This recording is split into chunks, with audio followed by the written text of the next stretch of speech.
Hello, hello, hello. Hello, everyone. It is the spookiest game of the entire season, Final Fantasy XIV. Not with a Halloween event, but they had really poor timing at dropping this Monster Hunter Wilds collab. So that's what we'll be doing. It's Monster Hunter Wilds, right? Not Monster Hunter Frontiers. I don't know. I don't play Monster Hunter. I played the original one like way back on PS2, and I even got the online adapter to play it online, and signed up for Capcom's little subscription service so I could play it online, and then the game just never really clicked with me. And that's after that game, what was it? The PSP one is what everyone played, and that kind of solidified Monster Hunter's popularity and made it a permanent staple within the video game industry and people's hearts. But not me. I'm just, I played it. I've tried multiple times to jump in to the franchise, to the series, and I just, I own a lot of the games, and it just never clicked with me. I don't know why I can't like enjoy Monster Hunter. Maybe it's just because I don't have the right friends to play it with. People would always be like, "Hey Rick, jump on, play with us," and I'd be like, all right, oh, I gotta buy the game, and then I buy the game, and then all those offering to play with me never play with me, and I'm just like, all right, yeah, nah, I've lost all motivation. Fuck, even the Switch. What's the Switch one called again? I forgot, but I bought that one, got into the character creator, and by the time I was done creating my character, I was just like, nah, fuck this. I shut the game off and never fucking played it again. Unfortunately, I was just like, what was even the point of me buying that game? It was regretful purchases, whatever. Hello, Prisma. Hello, Ematron. I guess, yeah, that's a thing they're doing. If you're on Windows 10 right now and you want to continue playing Monster Hunter Wilds, they're forcing you to upgrade to Windows 11 in order to do it. And I don't know. The game has been, I don't know, mixed reception, I guess. It runs like ass, it performs like ass, and it's, I don't know. I'm never upgrading to Windows 11 unless I have to get a brand new computer completely. Then I'll bite the bullet, but I'm sticking with Windows 10. Fuck Microsoft. Fuck Windows 11. Not installing your, I've seen some, I saw a news article or something, and it was basically like, yeah, guys, you gotta update the Windows 11 in order to continue playing Monster Hunter 11. It's like, you will. And like, the fucking gaming journalist is trying to be all cheeky and cute, but it comes off as like social engineering when you read the little fine text under their article of, you will get used to the middle taskbar. It's like, fuck you, no I won't. Fuck you. I will never get. I hate the fact that Windows 11 is copying the Mac OS look. I fucking hate the centered taskbar. It's just wasted, empty space. And, I've been using computers for how many years of my life, and the taskbar is always perfectly stretched from the left corner to the right corner. It's, change is stupid. Change is bad. Why do people keep, why is the enshittification of everything, a constant force in this world? I don't know. I really don't know. For some reason, the entire tech industry in Silicon Valley is hellbent on making the internet a worse place.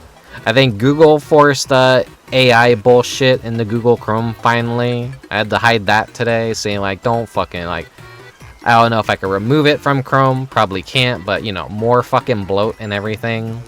All these stupid AI assistants I'm never gonna fucking use, because fuck AI.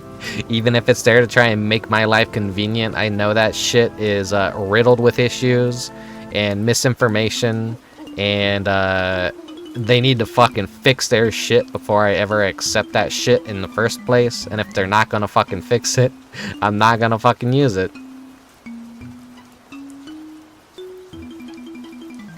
Yeah, stupid ass journalists that are just like, And that's a good thing, after saying something incredibly pants-on-head, idiotic, and very inherently negative, trying to convince you that it's a good thing, and that's a good thing, and that's why you'll love. It's like, no, no. Go find the nearest cliff and, unalive yourself. That's maybe a little bit too far, but you know, that's people like that aren't really. I'm pretty sure articles like that at this point are written by AI. The dead internet theory is definitely becoming more and more. No, it's not a theory. It's just the dead internet at this point. I think like over 50 at this point of the internet, 50% at this point of the internet is all bots. It's bot articles. It's pre-written AI bullshit. There aren't real people anymore. That's why, like, across Twitch, I was talking about this the other day, but I feel like everyone's viewership on Twitch has kind of like doubled, but it still seems like their communities are the same. And it's like, you can't really trust numbers on the internet, because probably half of those numbers or more are just from data collecting bots, scrapers, and all kinds of weird, sketchy stuff. I don't know. Community and engagement usually feels at least the same to me, no matter where I am. Growth happens, but it doesn't, you know. I notice whenever I'm in other people's streams and they get a lot of followers, they tend to be throwaway names with numbers in their names, and I don't think normal people typically put numbers in their names unless their names are very thematic with something, you know.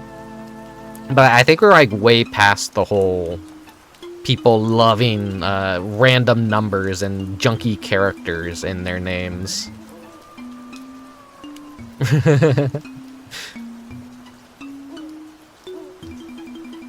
Yeah, it's...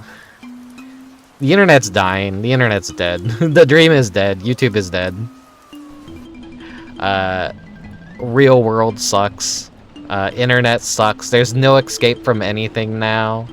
Here, I'm gonna go over here. Let me just pick up my controller.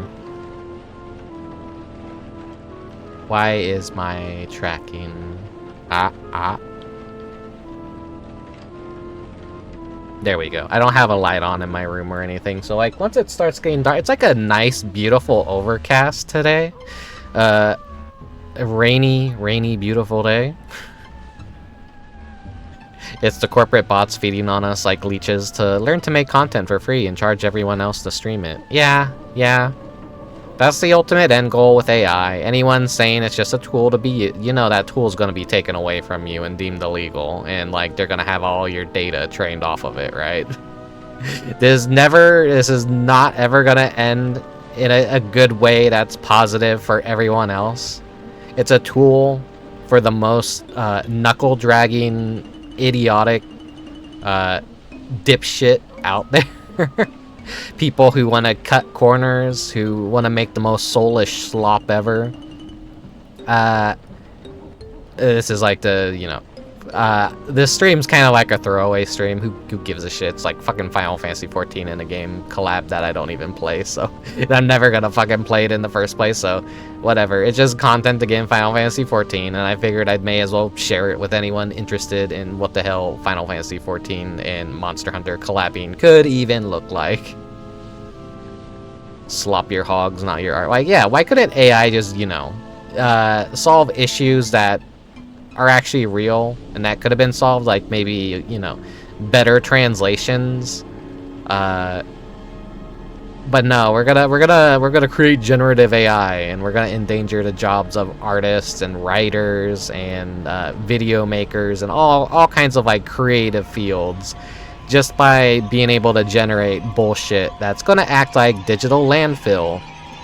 And you know, what's the name of that one channel? It's like some German word, Kutzikotz or something. Typically, they make pretty high quality videos, but they finally got around to saying what I've been saying for years and years and years, that, yeah, AI pretty much creates a digital landfill, digital pollution issue, where It's just real people making real things can't compete because some slack-jawed idiot can just prompt a bunch of shit and then they just flood everything with it, or they just have a bot that floods everything with it. And that's kind of like the scariest thing of all to think about. As someone that, you know, I like to play a lot of games, and weird games that came from weird minds and very creative people, and that's all kind of like jeopardized now going forward into the future. We can't trust that these things came from a real human mind, that they were invented by someone who's basically insane and creative at the same time. If we have a game like Illbleed in the future, there's a possibility that an AI just wrote its entire script, and that's kind of what cheapens the experience going forward, knowing that a human didn't create this. They probably used a AI to generate a script, and they weren't creative enough to do this. And that's the kind of stuff that unfortunately makes me very sad to think about going forward into the future.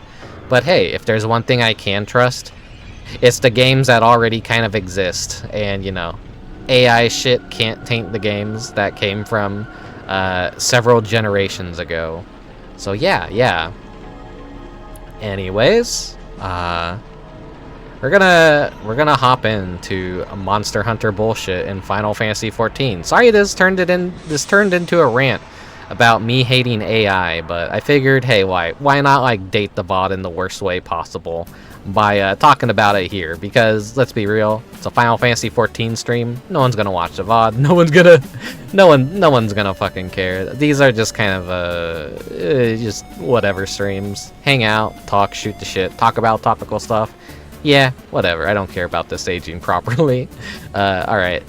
See you guys in a bit.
And I'm back, and oh, looky where I am. Looky where I am. You know, with these Final Fantasy XIV streams, I'm always like, there's a lot of empty space down here in the left corner. So for this one, I'm gonna hang out in the left corner. Hope you guys, speaking of, like, you know, topical of change, I guess, but let's just, you know, I'm just gonna hang out down here for a while. Anyways, there we go. There's the sound. There's the sound. So during not Stormbringers. They have the same abbreviation. Good job on that one, Square Enix. But during I almost did it again. Stormblood, we had the the Monster Hunter Wilds collab. Was it Wilds? No, it was fuck. What was it? Whatever the Monster Hunter. I don't know their world. I don't know their fucking subtitles. Like, I'm a tourist to this like fucking scene. But anyways, yeah. This isn't our first collab with Monster Hunter. So we're gonna do something.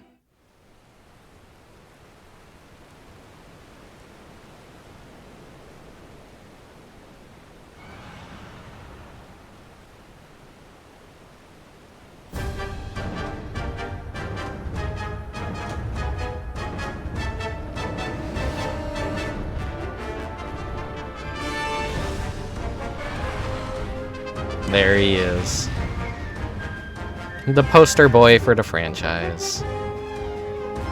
This was like a pretty big deal when it first happened. And it was like pretty difficult content too, if you were trying to do it with a group of 4 people. This is the extreme mode. Which, no healing was allowed. At least during the second part. So I'm doing this as a bard. But, like most Final Fantasy XIV fights, there's like no little telegraphs on the floor or anything. You kind of just have to pay attention to his behaviors. He's gonna roar, he's gonna like look at you and just run. He'll breathe fire at you.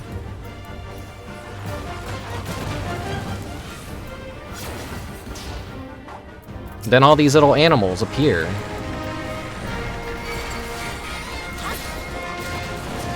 And his attacks will actually do damage to them.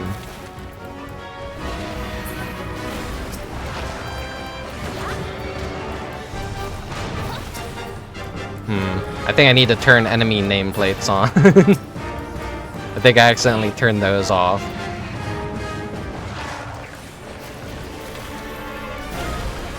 It's easy as say a ranged class to do this kind of fight. He stuns you for this roar. This giant bull shows up, tackles him over.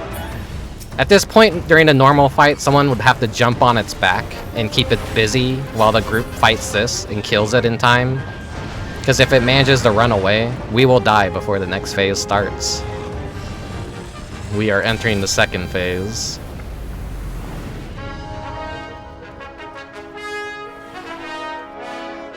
Have to use the body to block the fire. Now this is where the fight becomes, this was the hard part, I want to say.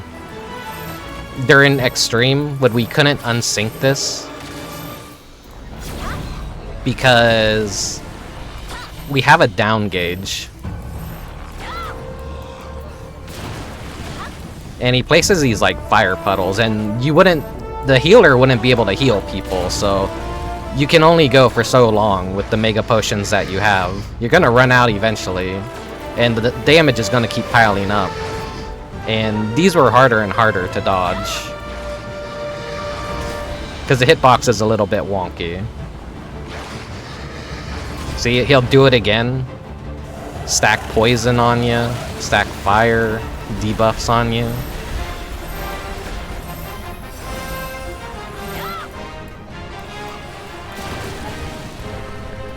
Drops more puddles of fire on the ground. And those are stack markers, so people had to stack on top of you and make sure not to cover the arena too much in those. Otherwise it becomes harder to dodge his swoops.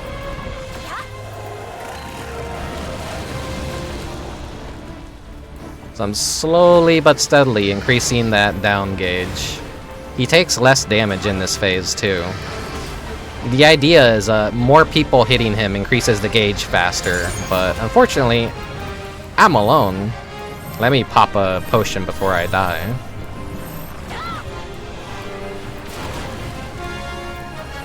My health is getting dangerously low.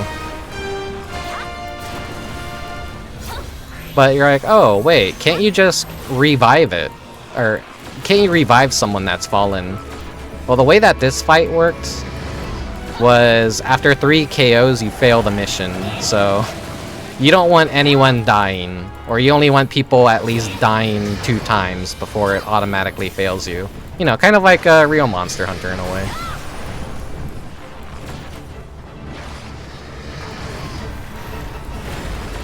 Almost completed the down gauge.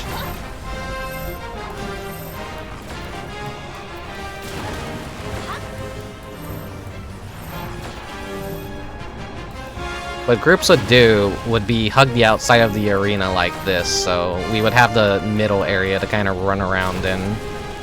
You used to not be able to unsync this, but eventually they kind of changed. They're like, well, no, people aren't making parties for this anymore, so people could now solo it. It's very easy to solo it now. It's miserable to do it, though, as a caster DPS, for obvious reasons. Pop another potion.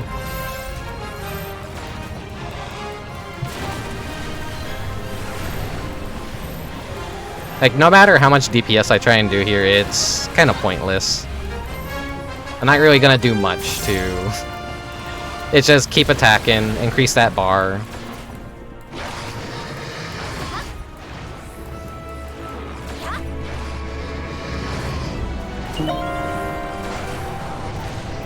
And he's down.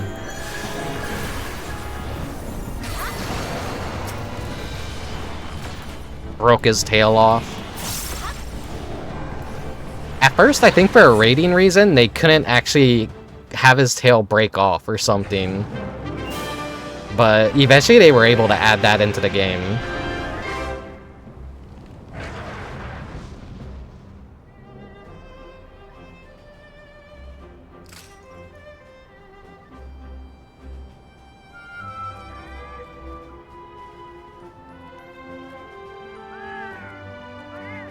Meow.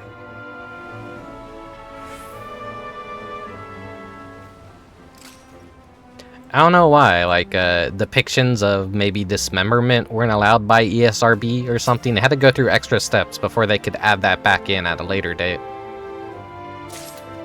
Yeah, you just, you know, click on them, carve off a few scales, go buy a few rewards with it. And, you know, there's a little storyline associated with this event the first time around. A Meowster. And the armor that I'm currently using, outside of the headgear, is from doing the Rathalos. You would just get a base set, you wouldn't be able to dye it, then you would get the plus scales from doing the extreme. Then you'd be able to get the augmented version of the armor, which you could change the color of.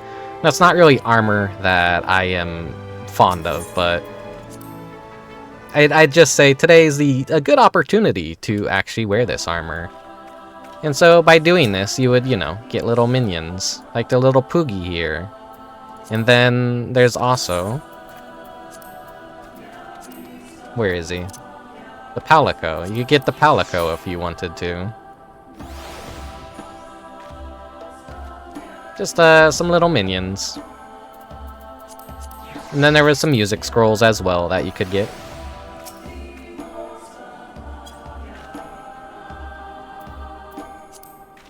At the Poogie. I should have did that before I fought the Rathalos, but oh well. But yeah, that was the last time we had a Monster Hunter collab, and now there's another one. It's pretty much permanent content within the game, so it's never really gonna go away.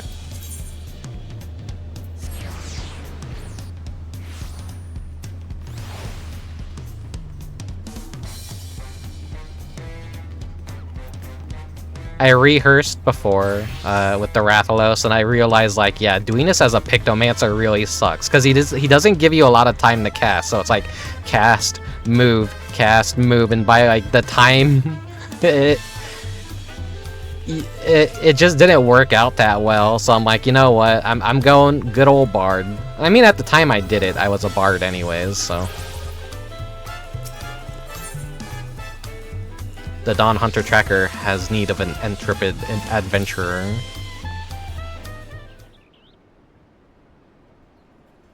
Well, if it isn't Rickubus, tell me, do you have a moment? Animal carcasses have been turning up one after another. One after the other over in Shaoloni, and we've yet to figure out why.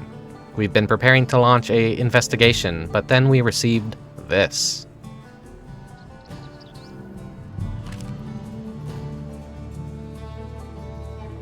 A distinctive style, to be sure, but it's undoubtedly a mark bill. No less peculiar than the client who delivered it, either. Too small for a Histaro, and yet too furry to be a Lalafell. Whatever distant land they hail from, I doubt I've ever heard of it.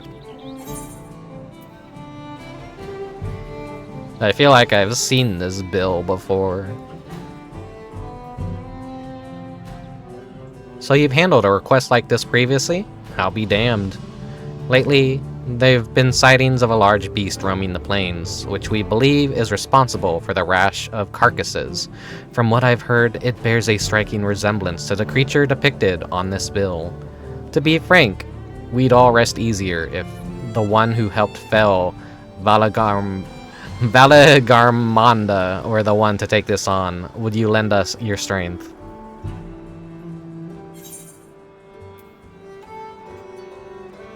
I was yearning for a good hunt.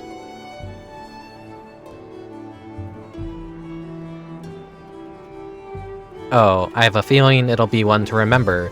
Now, the client should have all the details you need to get started. No doubt, they've been eagerly awaiting a skilled hunter to take on this task. They should be hanging out about the tavern in, who's fucking fuck this expansion and fuck it's like how they fucking name everything. I can't pronounce this shit. I expect you'll have no trouble finding them.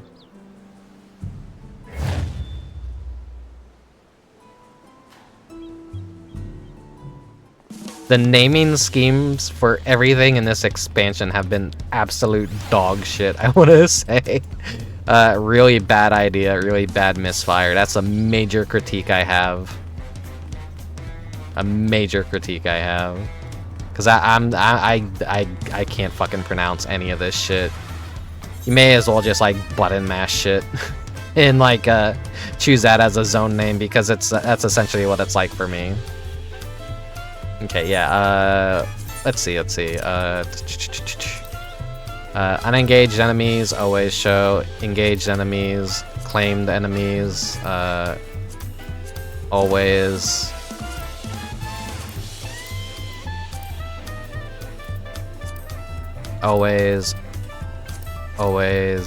I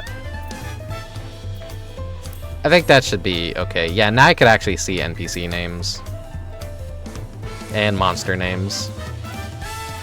The next fight, though, I will do as a Pictomancer. Let's see, what are you guys saying in chat?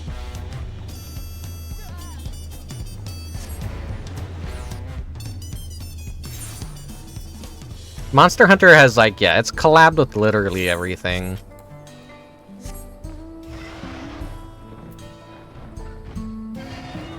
Chocobo? An unfamiliar bird-like creature stands before you, vaguely reminiscent of a chocobo.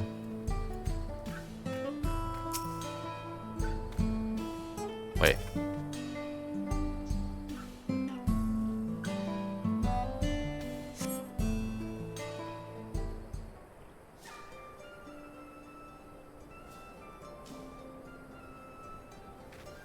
There he is.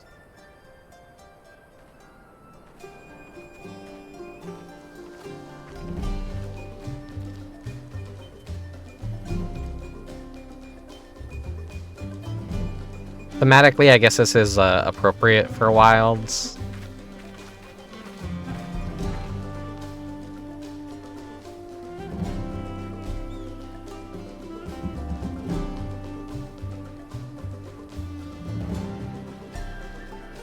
Yes, I'm the feline who put out the bounty on the monster.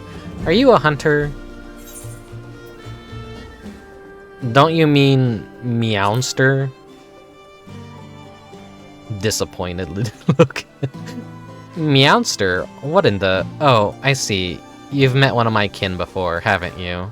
I hadn't realized other felines have ventured to these parts.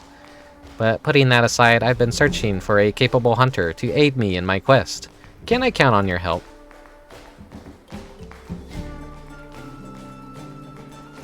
Wonderful. You don't seem to have a grand hub for hunters in this land, so I was beginning to lose hope I'd find anyone. I'd better begin by telling you how I arrived here. It relates to our mark, you understand.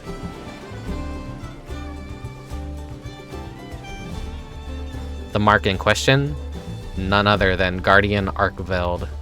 The creature normally resides in the Forbidden Lands. My comrades and I were in the midst of investigating its territory when a spider-like thing appeared as if out of nowhere. Before we could make heads or tails of what it was, a cocoon nearby burst open, and from it emerged a newborn Arkveld. The two of them began to clash in a fierce battle for supremacy. Now, if this is a dual collab, it goes both ways.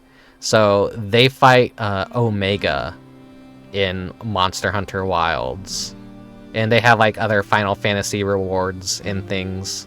It was like that the last time too. The collabs went both ways. And, they get something pretty cool to fight. I don't know how cool Arkveld is, honestly.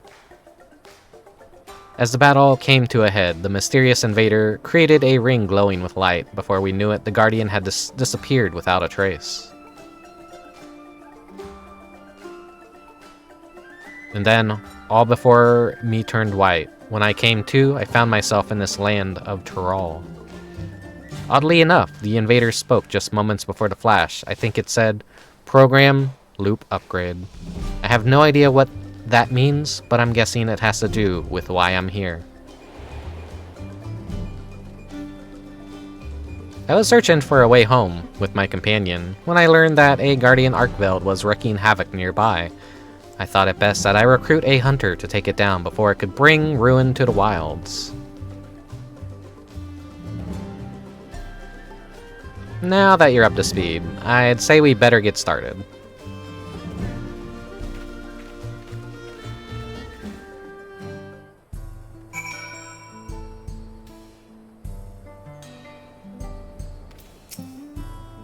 I'm sure this goes without saying, but when tracking prey, it's important to know what signs to look for. Every creature leaves its own unique trail. Guardian Arkveld's most distinctive traits are its white coat and scales, as well as the chain-like tendrils on its forelimbs, which it can extend and retract at will to bind its prey if it doesn't slice you to pieces first. Whatever ground the beast treads, it's certain to leave behind marks from dragging its tendrils. From what I've heard, it was sighted in an area north of here called Yaltane. Fuck this expansion! Let's see if we can find signs of its passage. I'm regretfully unfamiliar with the monsters in these parts, so I hope you don't mind taking the lead in our search. Hey, Square Enix, if you ever watch a literal who fucking nobody on the internet, maybe Yoshi P, please add a fucking pronunciation guide to this game that pronounces all the locations and everything to make my life easier and just give people a general idea on how to pronounce these fucking places and weird words. I noticed there are quite a few people in this town carrying curious weapons. I took such folks for hunters at first, but it turns out they were members of a group that catches folks up to no good. The Dust Watch, I think they're called. The hunters of my land are no strangers to capturing their quarry either. We use shock or pitfall traps to immobilize a beast and then unleash a barrage of trank bombs to put them to sleep. I happen to be an expert at laying traps, so I'd be happy to put my talents to use should any fugitives cross our path. Gets on the Rathalos and he probably goes, "Oh my god, what the hell? Why do you have one of these beasts?" That was the ultimate reward you could earn from the last collab. It's easy now to solo and get it. You have to at least clear it 50 times on extreme, but if you're lucky, it'll just drop and you won't have to farm up the 50 scales.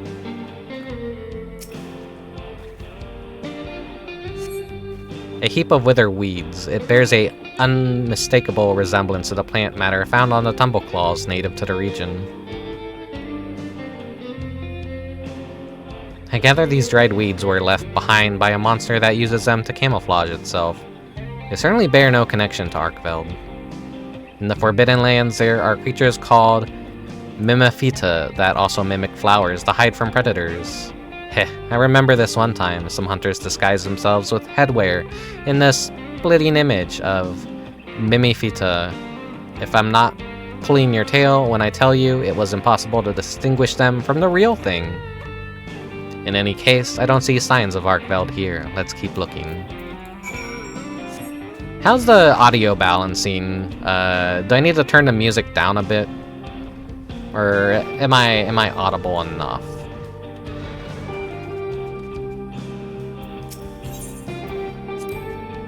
I understood it. Sandstorms sometimes sweep across these plains. Is that right? The Forbidden Lands similarly have a tumultuous climate, the environment shifting greatly with the change of seasons.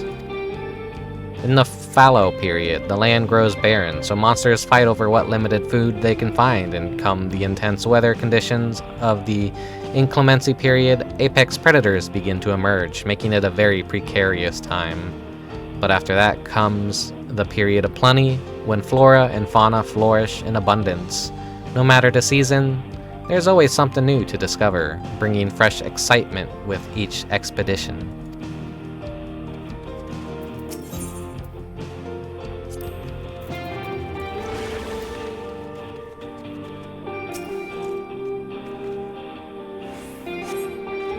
A pungent, sticky substance adheres to these clumps of yellow hair.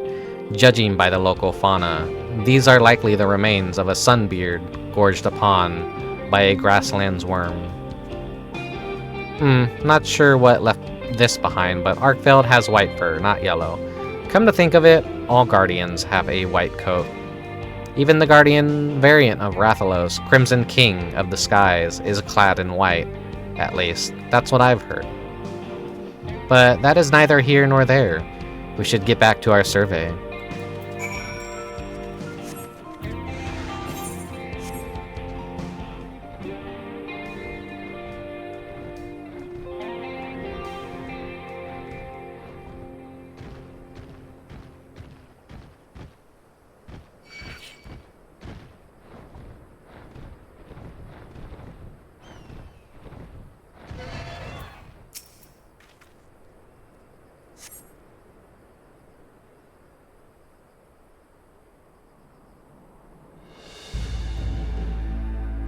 The markings on the ground suggest something massive was dragged across it, with armor-like scales strewn about the area.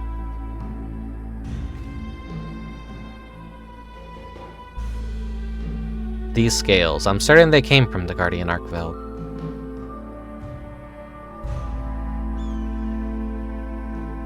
To think it came so close to a settlement. Thankfully, it turned away, but there's nothing stopping it from coming back. We need to find its lair before anyone gets hurt. With everything we've found, I believe we have what we need to locate our prey. If we're to give proper chase, we should call on my comrade, resting back in town. Could I trouble you to gather a few samples before we go?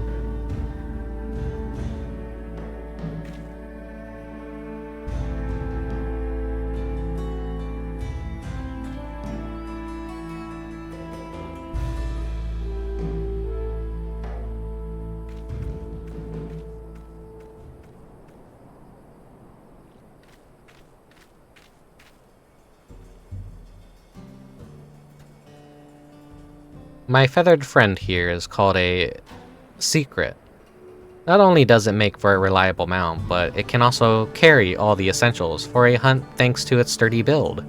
And that's not all, it can even memorize a monster's scent and track it down. Try letting it smell what you gathered. I'm happy we get this guy as a mount, because they're cute, I like them.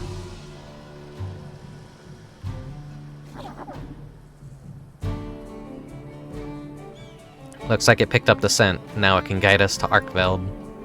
There's no time to waste. If you would mount the secret and scout out the location of our mark, I'll see to the preparations for the hunt. Here, take this link pearl contraption. Managed to barter for it after exchanging a few things with a traveling merchant. With this, we should be able to stay in contact even when we're apart.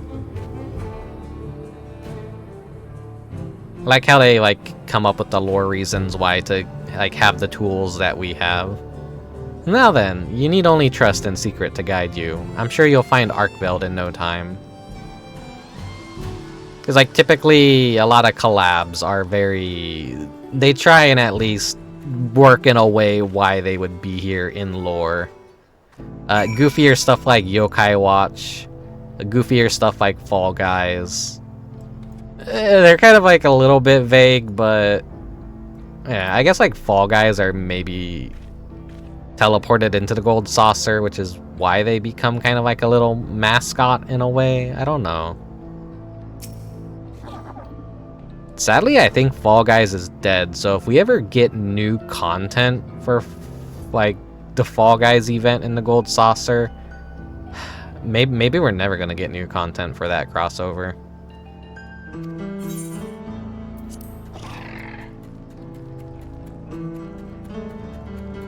Different color Fall Guy minions would be cool.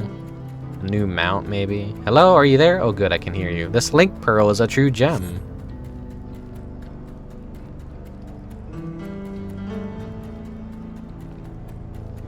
Though Arkveld lay dormant within its cocoon for a long time, guardians are said to awaken when they sense a powerful presence nearby. It may have turned back after approaching the settlement because something even stronger drew its attention.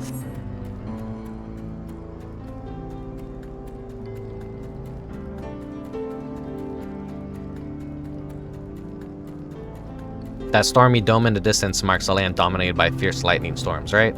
I sure hope that's not where Arkveld was headed. Yeah, Cloud 9.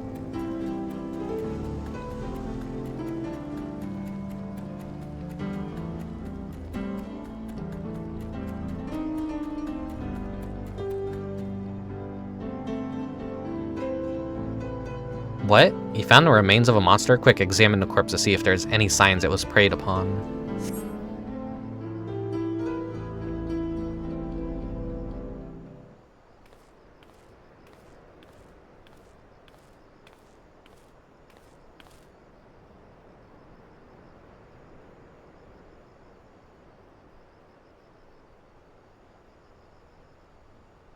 The beast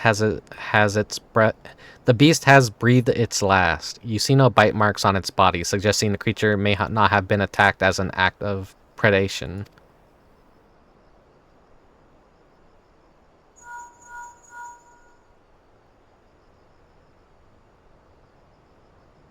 I'd expect as much from a guardian. You see, unlike your average monster, they have no need to eat their prey. I think Arkveld may be fixated on the energies in this place, and felling any other monsters that gets in its way.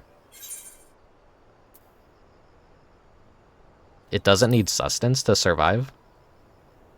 Monster Hunter has some interesting lore, like it's post-apocalyptic, and some of these monsters are probably implied to be experiments before the world went to shit. It's all rather complicated, but in short, guardians do not possess an organ for digestion. That's why they never attack out of desire to feed.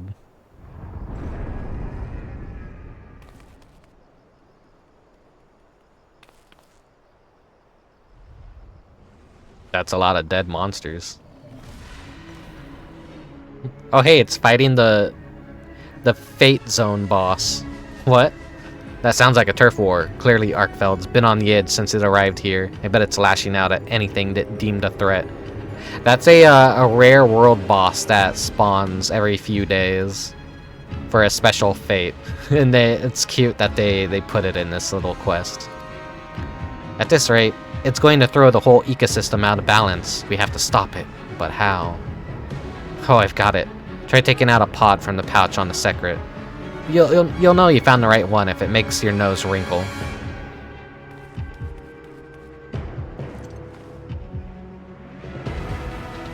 It's called a dung pod, and as you've undoubtedly noticed, it possesses a frightfully fetid smell. Whether it's a single monster or a horde, a well-positioned thrower would send even the most rabid beasts packing. It has no effect on guardians, but the scent should be unbearable for whatever Arkveld's fighting. Throw it with everything you've got.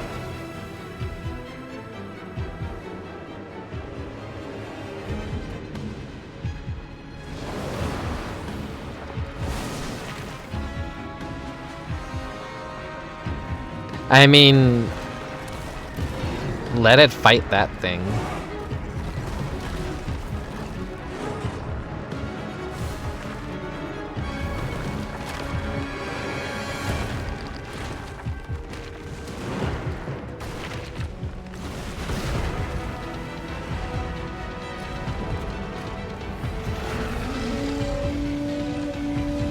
It's cool that this got like a cutscene dedicated to it.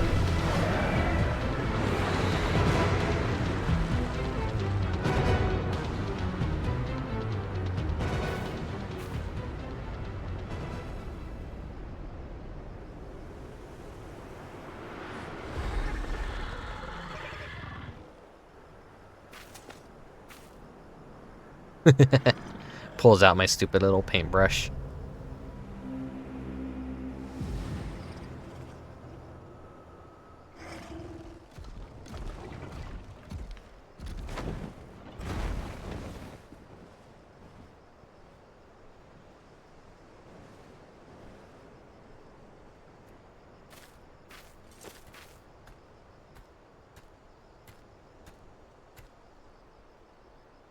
Arkveld fled as well?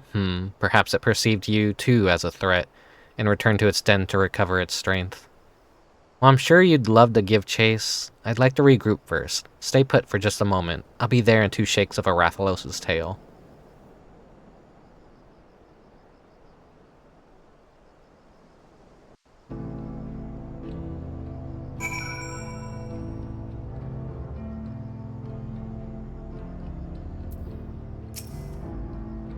Had the turf war continued, it may have reached nearby settlements. Thank goodness for the dung pod.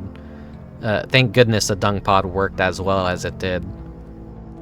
Arkveld's lair appears to be further ahead. I expect it's recuperating from its battle and won't be emerging anytime soon.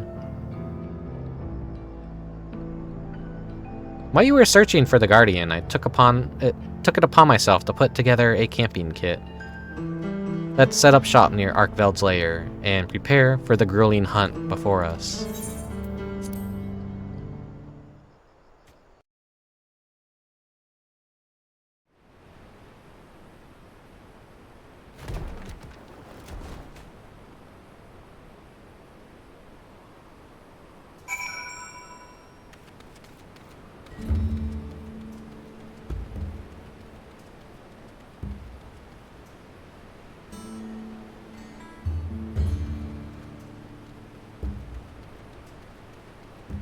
A little pretty area.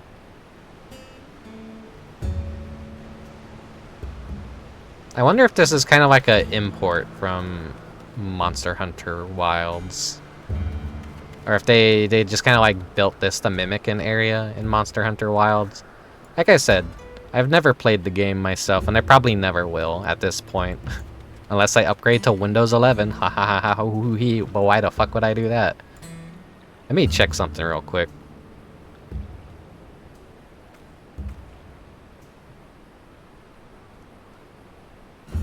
Just making sure. There's a lot of noise going on outside, so I don't know if that's being picked up at all. Come, make yourself at home. No need to worry about any pesky monsters. I've already checked the area, and we're perfectly safe. First things first, we feast. One should never hunt on an empty stomach, as we hunters say. We managed to gather everything we need to have ourselves a barbecue, so let's get to grilling.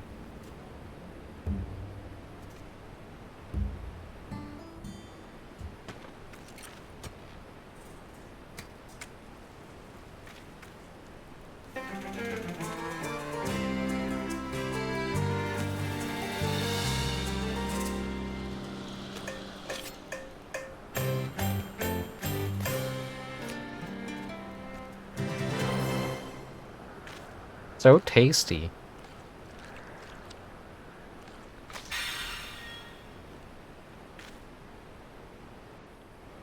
If I like the old song.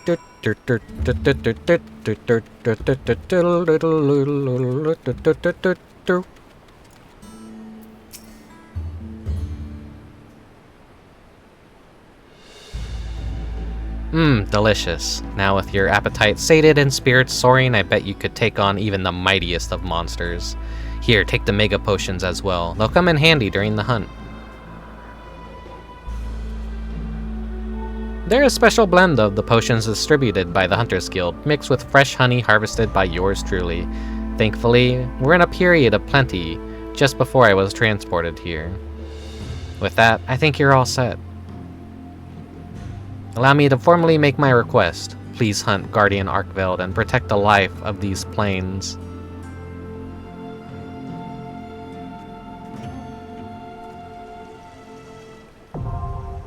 The Windward Wilds.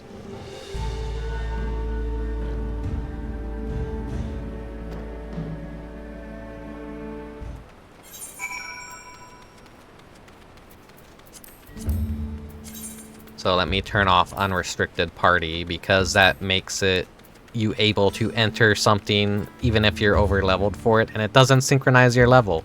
So if you ever need to solo any old content, say for like mounts or items, you know, go to the little gear up here in the menu, top right, and then turn on unrestricted party right here. And that is what will allow you to solo a lot of stuff when you're a higher level. You're not going to really be able to solo things from the previous expansion. They're still going to be like pretty difficult, but down to maybe, I want to say like 2 expansions in the past, you could typically solo a lot of stuff sometimes. Where is it? Where is it? Trials. The Windward Wilds. There should be a lot of people queuing for this right now, because there's a lot of rewards. Yeah, here we go. More rewards than the last one, I feel like, maybe.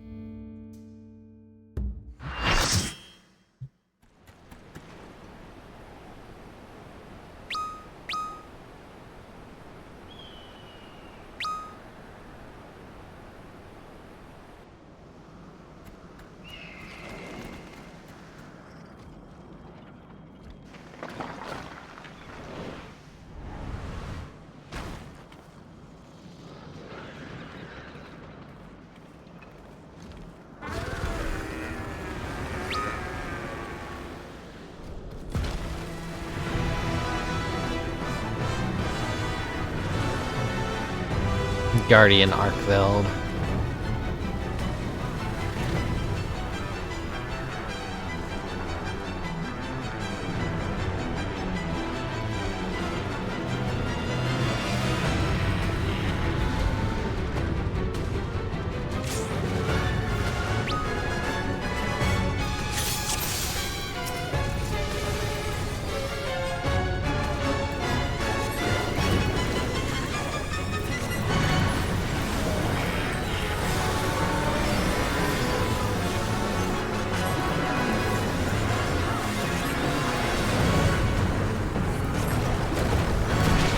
Oh, that. Oh shit, that actually still hit me. Okay, I see.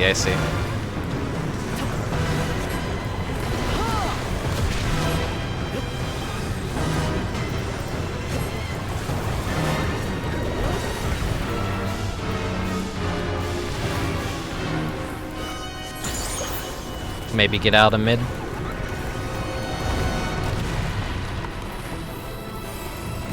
Okay, get out of the mid, then get in the mid. Oh god, I'm just like getting hit by everything here.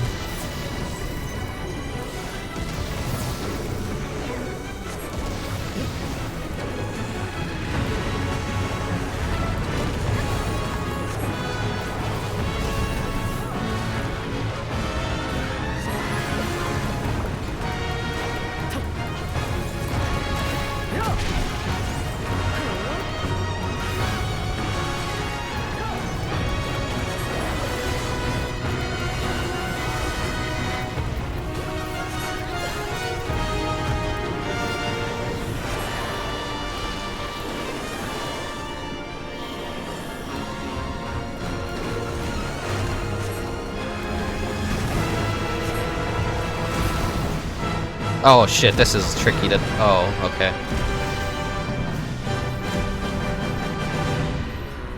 Maybe I should see where everyone stacks for that one.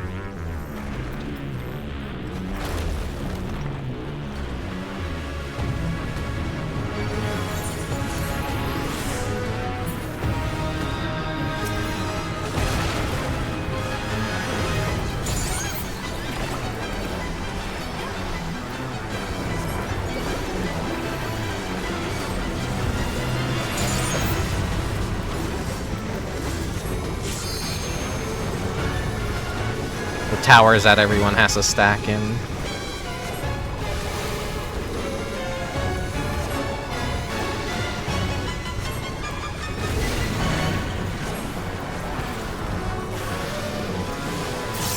If even one of those goes unattended, everyone takes pretty massive damage. Oh shit. Okay, those crystals like act as time bombs if they're hit by any energy. Oh shit.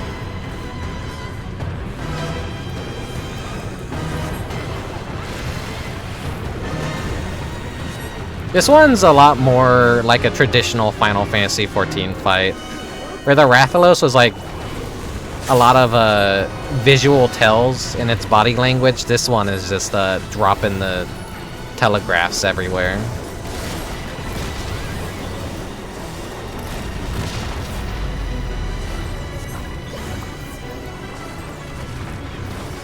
Arena change.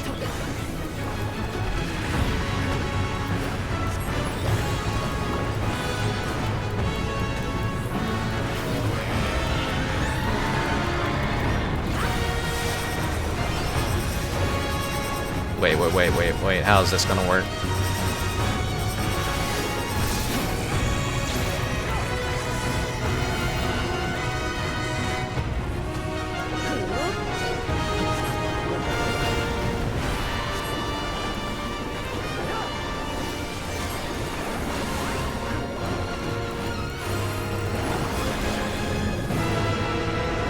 Oh, out then in. Wait, I fucked up priority. No, wait, it's the other color that you go in, I think. Chug a potion, dumbass. Okay, this is the one that's get out, then go in. Or wait, there is no stay in. Okay. I mean, there is no go out, there's only stay in. Okay. White out, black in.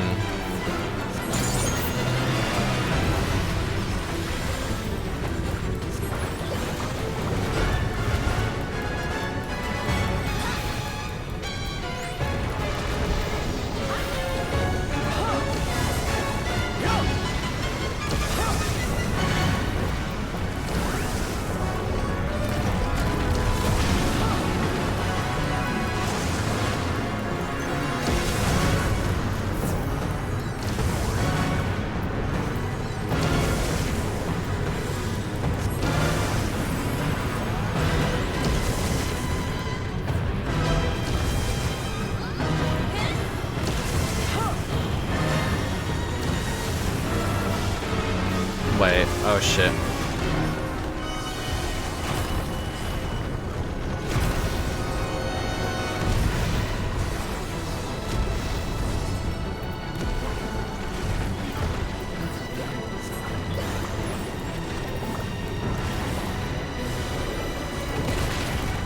You know, if I had to use a weapon in Monster Hunt, I wanted to use the hunting horn at first, but I think I'm just more oh god, more suitable to be a dumbass that uses a hammer. I just want to do a lot of damage in a single hit.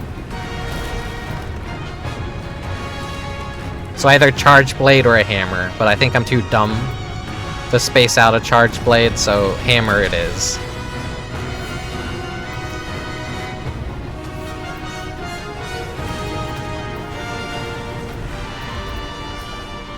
I always look like a fool when I'm doing this stuff for the first time. Oh shit.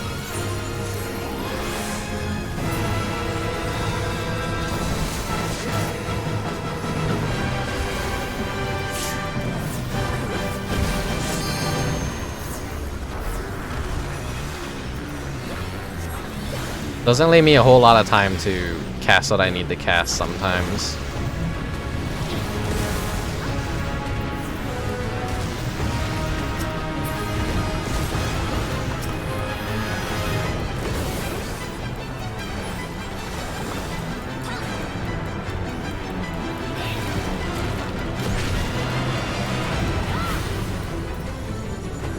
Oh, that's out.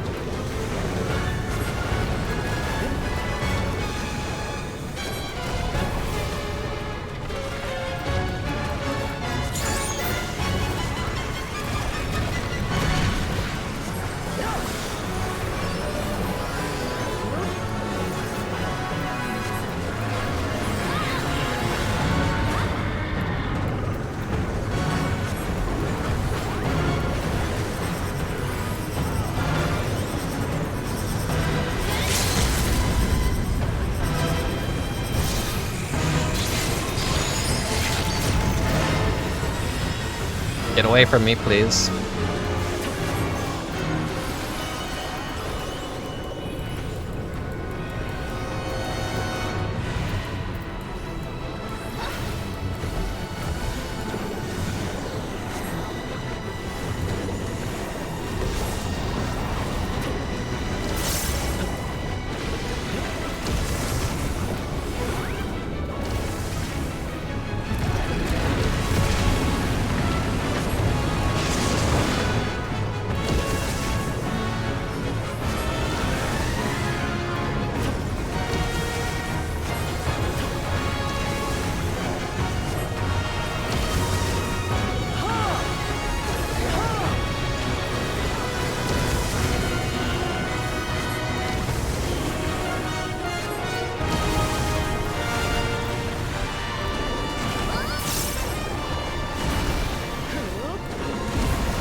Okay, so that's the trick. Kind of like stack near the last one, then you can run forward so that the second and third loop kind of overlap.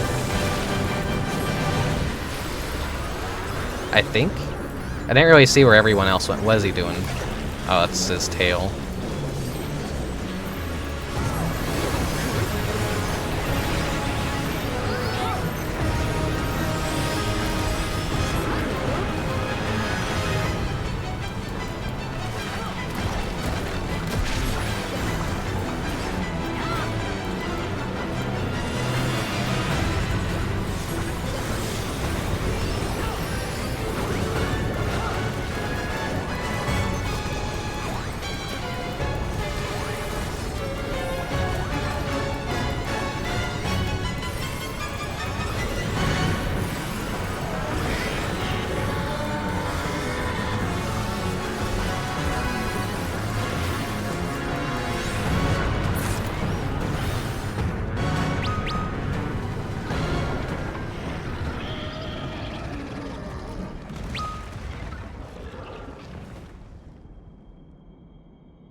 It's a lot more threatening than the Rathalos fight. But I think I dig the Rathalos fight a little bit more. Well, truth be told, I don't like the second half of the Rathalos fight at all. How it functions. So I'm at least happier this acts like a boss battle. I just kind of wish it was a little bit more like the Rathalos. Like, you could, like, run on top of it. Where the Rathalos would, you know, it would point to who he was attacking and randomly kind of change his target. Traditional MMO, threat targeting didn't exactly exist for the Rathalos fight. You kind of just had to pay attention to if he was staring at you or, like, ready to, like, do something in your general direction. That was the cool part of the Rathalos fight. This one, it's kind of, I want to say, more like a wall boss that attacks with mechanics. And because of the complexity of its mechanics, you have to have the telegraph on the ground. Hunter must not waste. Carve him. Yeah. He's been carved. Let's see. That is two scales? So I get 2 scales per run.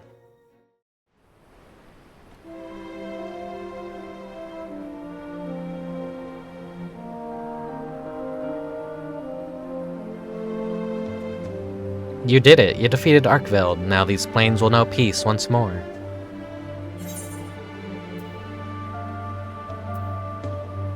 It's thanks to you that I even knew of this threat in the first place.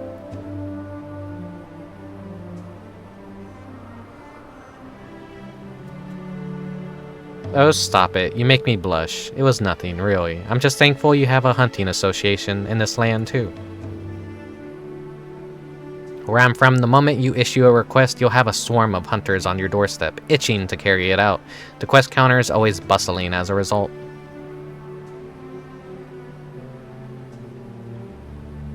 I suppose I'd better find a way back to the Forbidden Land soon, and yet... It's not every day that you get spirited away to a vast continent like this, you know? I'd like to see the sights and speak with the people. I'll find a way back in the course of that, I'm sure of it. I wouldn't mind learning more about the myriad of monsters and resources here either.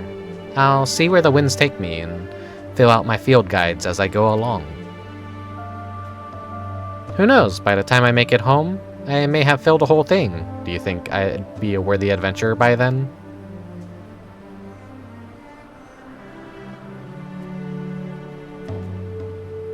Meow. Meow. Meow.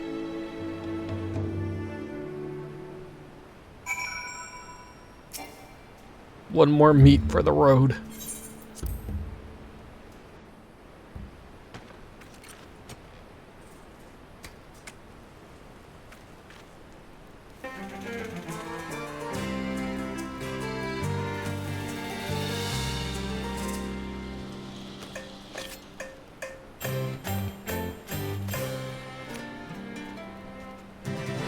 Probably the most complex food animation that we have in Final Fantasy XIV.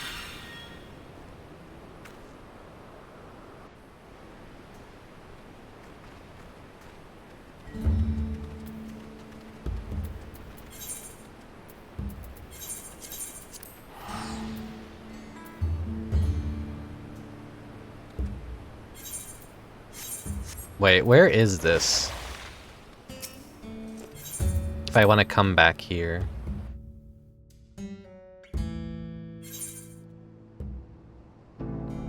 Okay, I see, I see.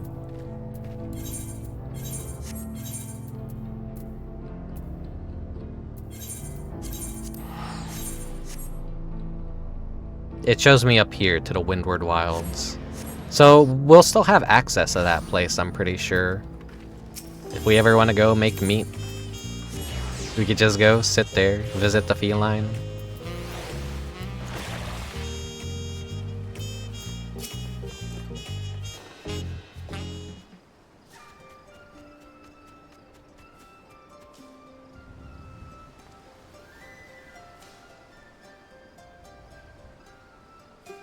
So the hunt was a success. Well done indeed. Perhaps now life can return to normal for the fauna of Shaoloni.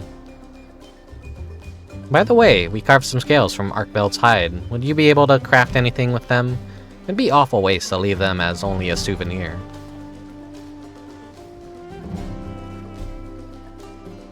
Well now, this is a rare find. If you speak with the smithy here, I'm sure he could fashion armor with it, or at the very least, exchange it for other wares.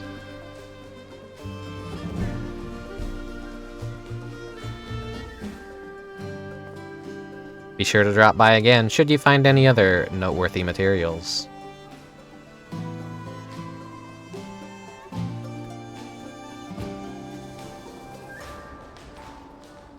What brings you here, my friend? Already finished feeding?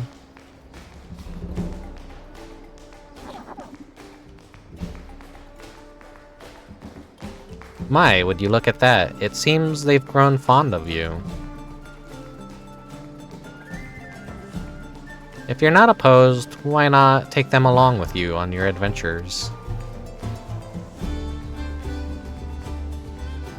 You're mine now, birdie. There's so many people out there that are disappointed that dinosaurs are more like birds, and they realize the scales are pretty much feathers, so raptors would have feathers and stuff. I think that makes dinosaurs much more cooler, that they were just giant birds. And everyone who's disappointed that they're not like what you would see in Jurassic Park, well, get filtered. Birds are cool. Birds are awesome. Yippee, you couldn't ask for a better companion. With that settled, I believe it's time I was getting on with my own adventure. Thanks for everything, Rickubus. I hope he gets his own chocobo at least. May we meet again someday. Yeah, see you in like, what, 5 years from now for the next one? Unless end of service comes for Final Fantasy XIV. And the sun explodes and wipes out all of life on Earth.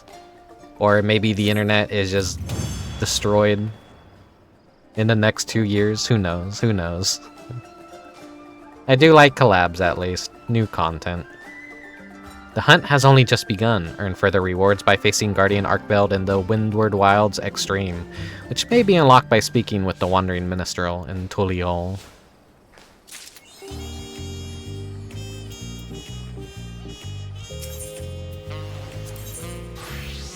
Let's see. Feline support team Carthorn.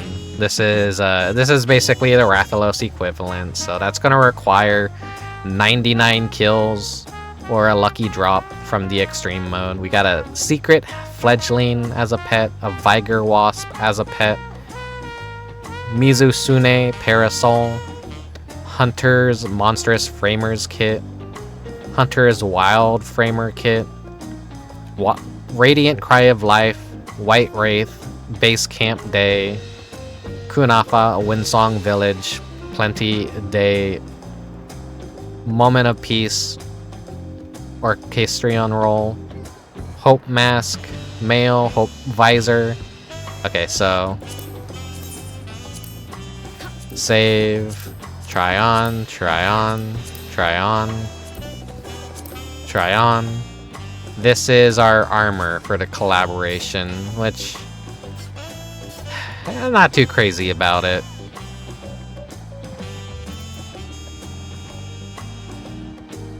At least like the hood has little ear slots for Lalafell ears, I guess. That's a neat touch. And something they added to Final Fantasy XIV recently was if you wear a hood, it doesn't hide your hair. It shows your bangs now at least, which is really nice. So a lot of headgear that previously looked like ass definitely looks a lot more better. And then like a bunch of stuff for the home too. Jesus, that's a lot. And then feline servants that you could just have these at your home or in your room at your residence. This is a lot of rewards, way more than the first event. So yeah, we have to grind this multiple times.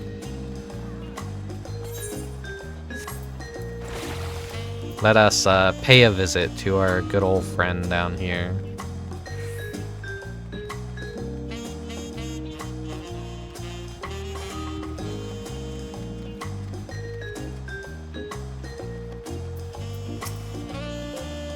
Have you come here to share heroic yarn with me, Rickubus? Please do go on, you have my rapt attention.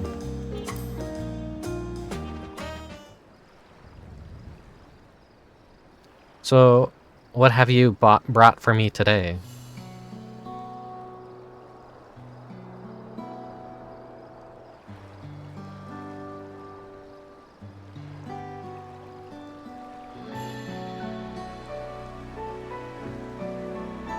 Arkveld, the White Wanderer, from a faraway world, I dare say that the word hunt suffices not to capture your struggle with the creature. Intrigued though I am by the device described in the feline's tale, what strikes me most of all is the nature of this guardian, that is, its predilection for energy. In the animal kingdom, a predator devours other beasts for its survival, yet Arkveld appeared not to be driven by this fundamental need. Instead, it harbored an extreme obsession for Aether, an obsession which saw it slaughter the beasts of Shaolni to assert dominance over its newfound realm. In response, the Serpent Lord rose up to face this interloper, as if the land itself wished to repel a common threat. Without such resistance and near timely intervention, there is no telling how grave a threat Arkveld might have become. Finding itself in an unfamiliar land, the Guardian merely did what its instincts bade it to do. Were I to render such a savage life in verse, it might go thus.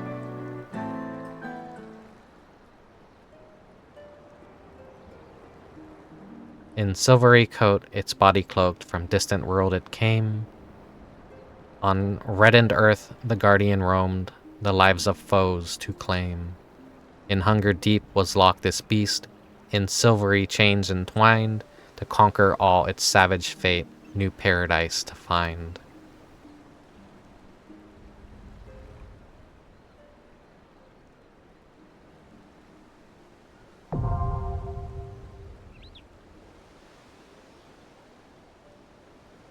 Though I'm not gonna even bother with extreme mode, because in order to do extreme fights, you have to wipe over and over again and learn the fights.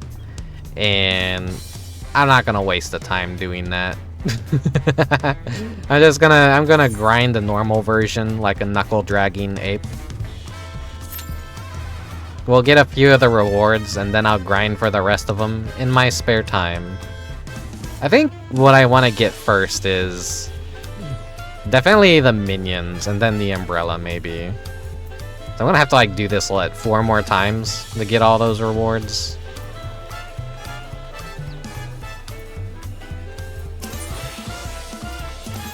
I'm in no rush to get the armor. The armor would be another 5 times. Then the music would be... okay. Let's see. 10...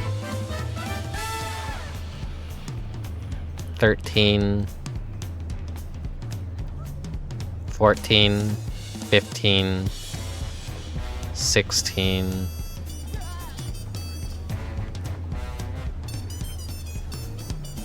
Probably around like maybe 20 or so times I would need to run this in order to get everything that wasn't a piece of furniture. So yeah, I'm in no rush to get the armor just yet. Additional times too to get the female equivalent, even though I can't equip it because I'm male.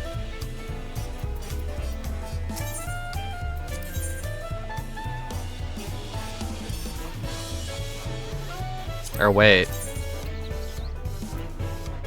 Oh, it's unisex. You can't equip it if you're male. Okay, it's different this time around. The previous one wasn't. I wonder if that's changed at all. They have been making a lot of older gear unisex. They don't like gender lock it anymore. So I guess going forward, like, okay, that adds even more times I have to fucking do this.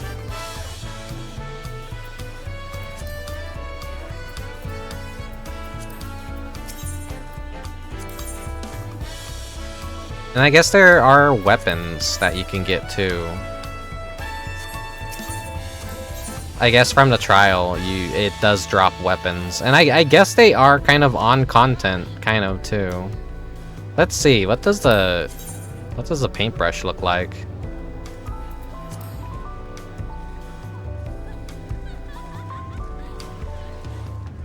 Hard to see the palette, but you know, I'm not really crazy with how that weapon looks. How's the bow look?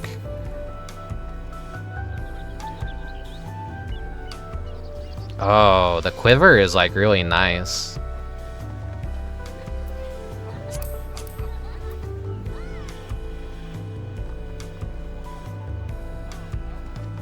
I wish it were possible to make the preview a little bit bigger.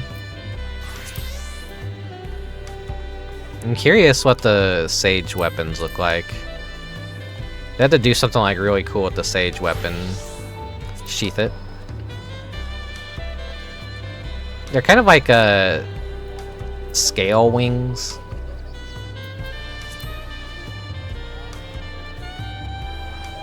Sage is a I like Sage a lot when I have to play as it. It's a really fun, like, healer.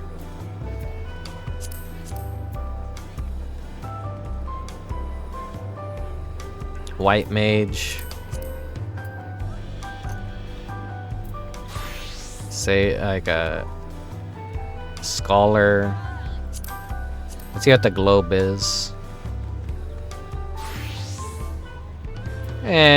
Some of these are, like, really hit or miss. Oh, the red mage weapon, though. Like, it actually has physics on it. That's nice. It's not just, like, a static, like... Yeah. It looks pretty nice.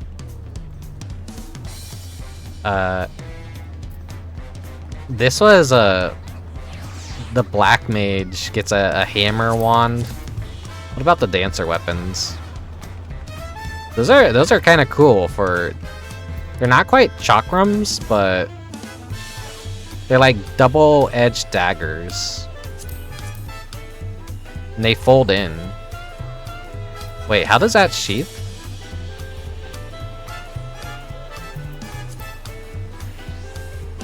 Huh.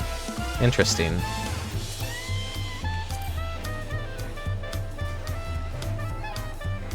The strands, like, clack together to create, like, a crossbow.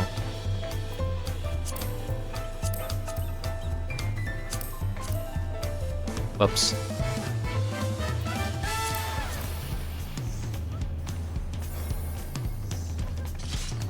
The samurai weapon's pretty cool. You can actually, like, see the sword through the sheath, too.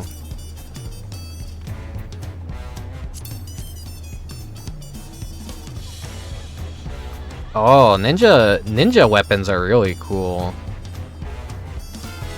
They look just like the dancer weapon, but then they turn into like a whip-like dangle. Kind of like Ivy from Soul Calibur and her weapon. Oh, monks are probably really happy with this weapon right here. Those look badass. Those are like really cool. I wish I actually liked monk. Alas, I do not. Reaper gets a pretty cool scythe.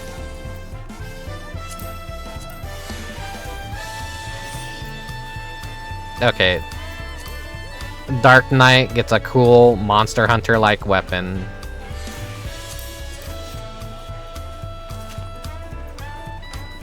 I was expecting a little bit better for Warrior, but eh.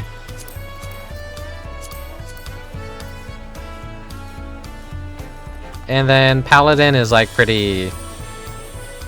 Didn't the first Monster Hunter kind of have a buckler and sword combo that you could use, and it was like a very basic combination? But as the games went on, they stopped using sword and shield like that. Or maybe that's like what switch axes became. I don't know. Okay, we could skip this. We could skip this.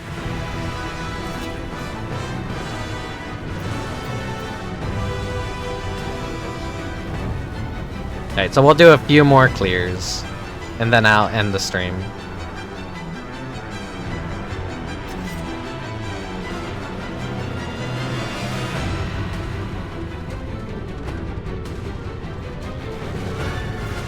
Whenever I find myself bored, I'll give it a few rounds, go hunt it.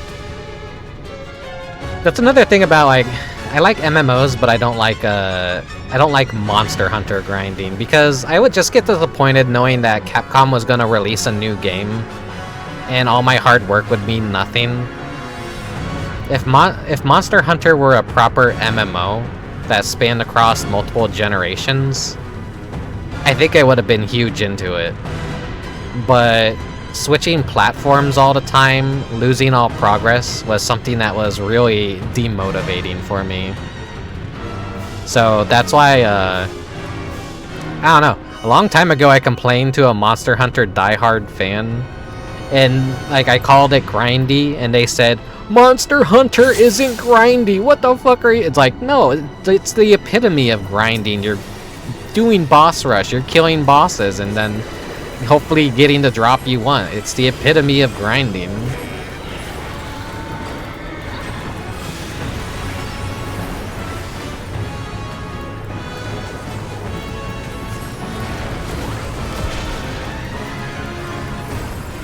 That's like just a cope of someone who never wanted to play MMOs, and then like when I compared their favorite game to an MMO, it kind of like it did some mental damage to them.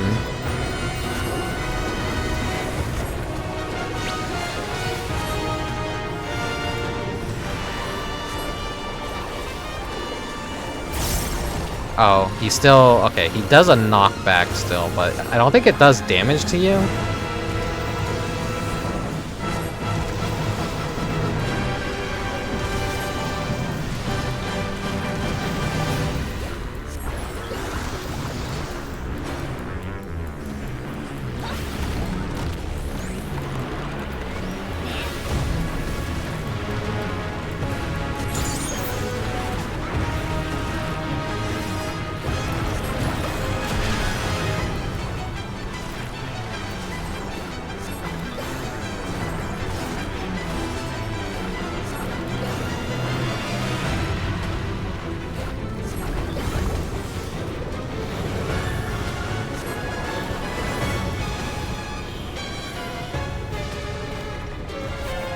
Oh, got hit like a dumbass. Oh, fuck. Okay.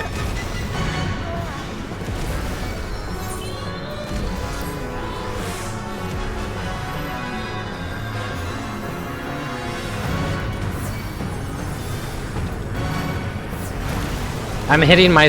Ah, damn it. I don't think I made it in time to help him out there. What's he doing? It's kind of hard to tell where his head is sometimes.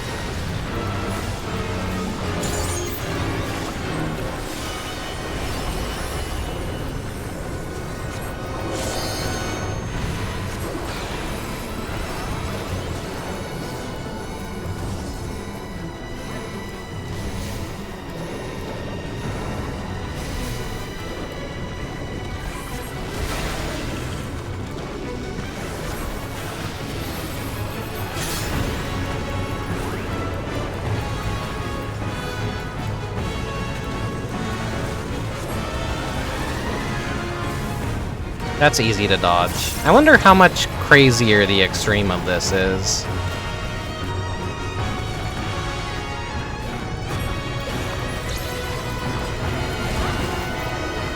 Probably something Kolkus would want to do on his stream, maybe. Or at least, like, maybe in private.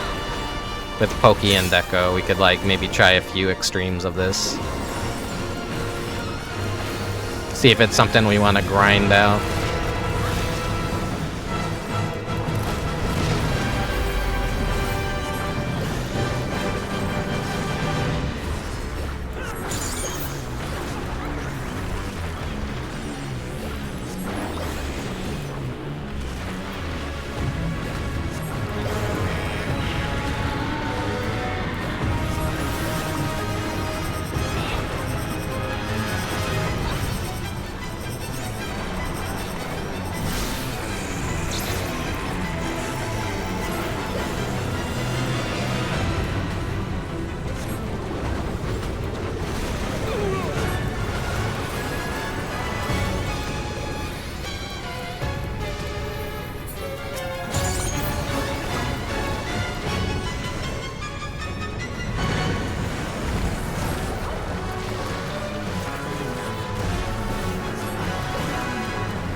Oh shit.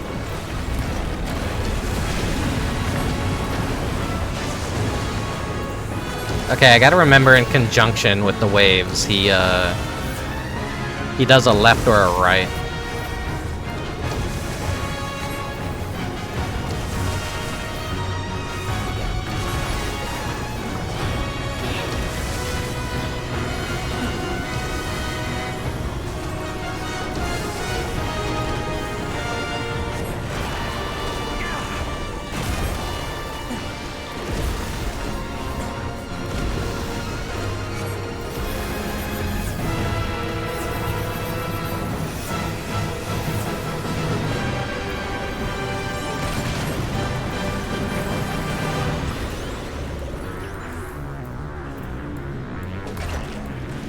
He does do like a back attack with his tail.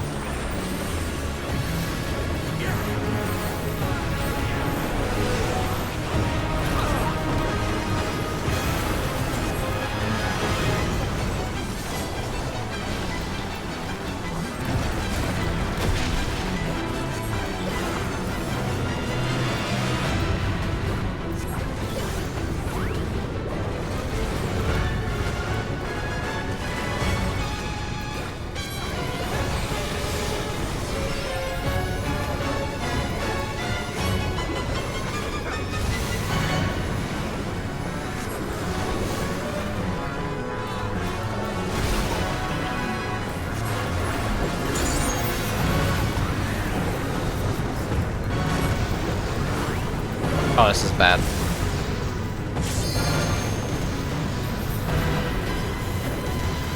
This is in.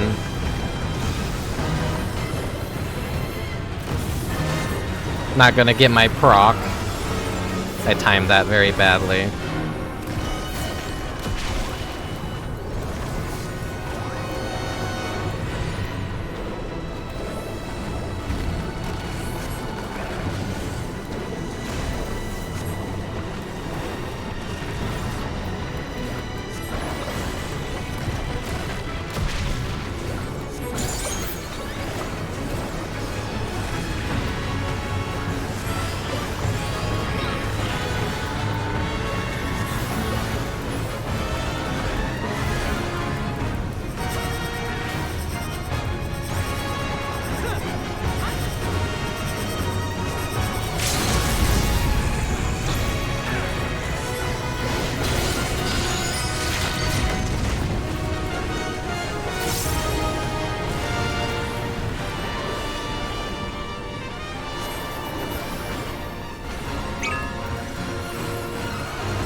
Ah, right on top of me.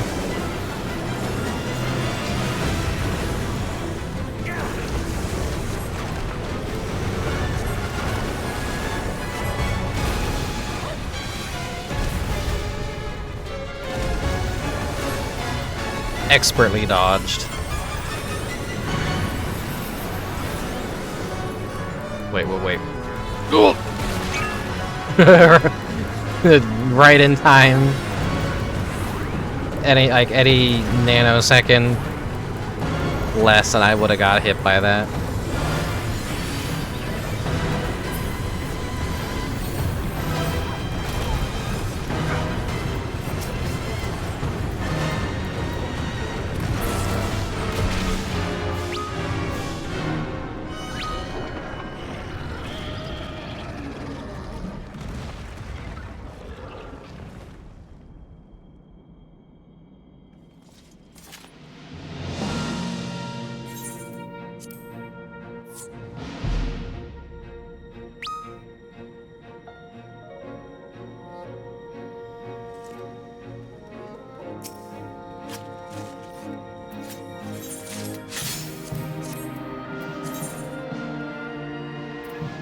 Alright, I didn't use the secret horn yet.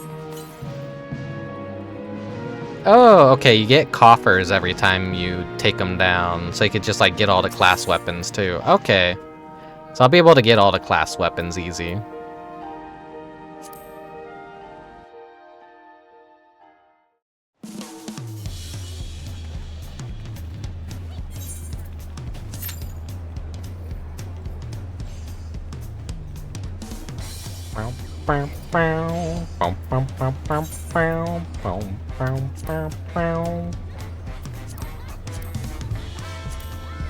Where is it? Asm Steep.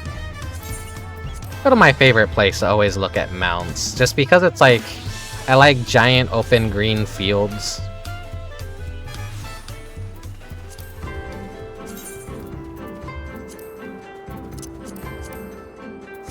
He's right next to the Rathalos.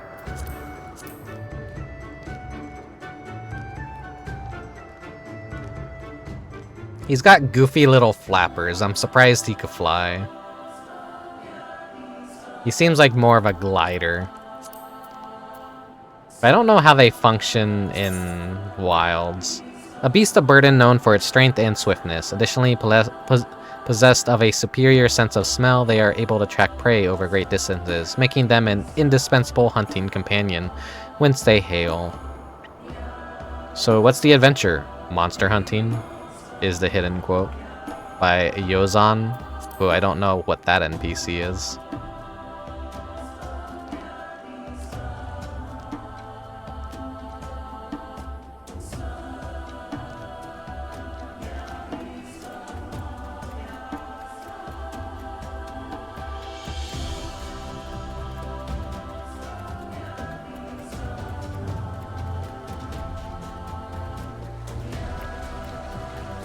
My new birdie friend.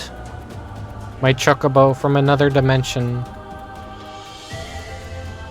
Though he's Lalafell sized, I'm pretty sure this is a mount that scales depending on what race you play as. Us Lalafell, we get like the tiny baby version of everything, unfortunately.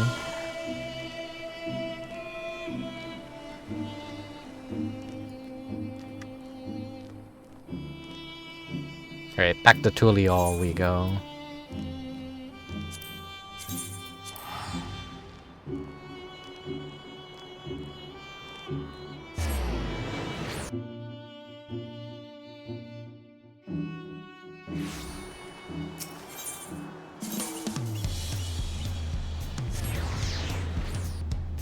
I could probably buy the first of my rewards.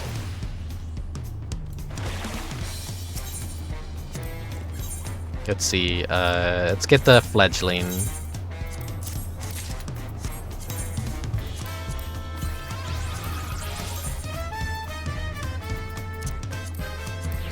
The fluffy young of a secret, a beast of burden native to a faraway world. While the full-grown creature looks imposing with their sharp countenance and bright plumage, chicks are plump and white in contrast, and cut a winsome figure scrambling after their masters, as they train to become fully fledged mounts.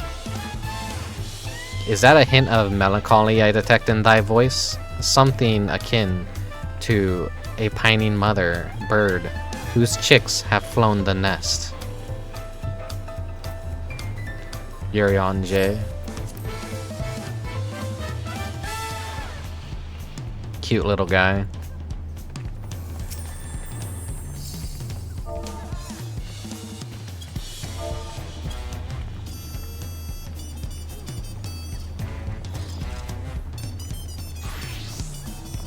I love fat little birds.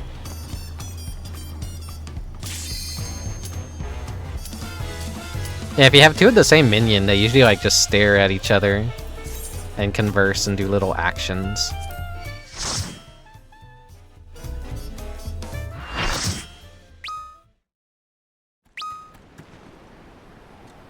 Alright, skip cutscene.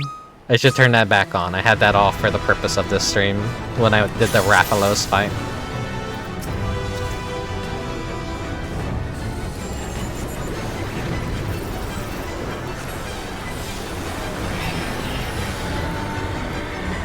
Please don't swipe my side. Okay, good.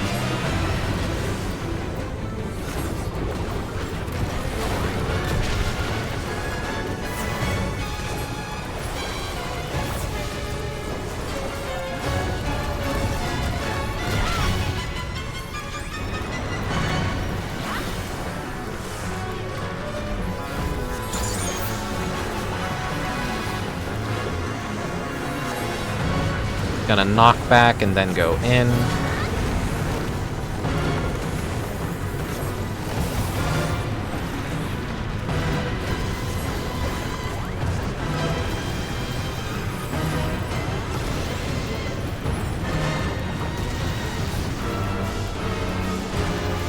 Stay out.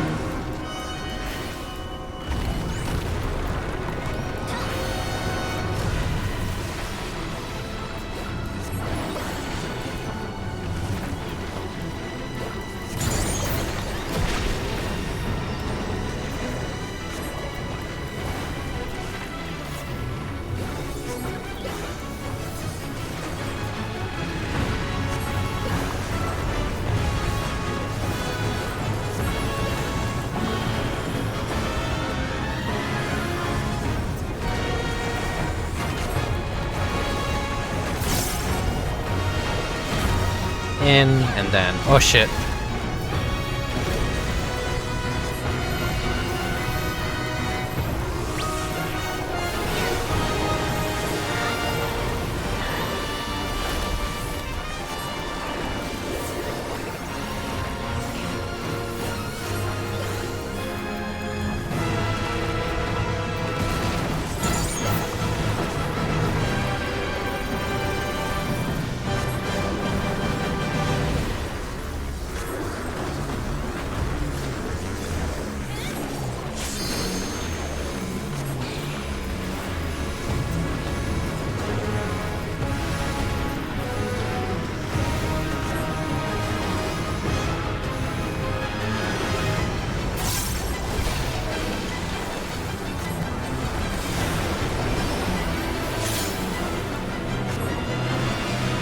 This is gonna explode, so I positioned myself in a stupid place, maybe.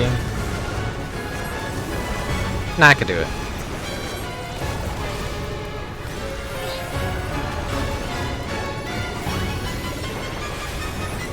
I'm a little rusty on combat, so I'm wasting some of my DPS output.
Alright, that's stay out.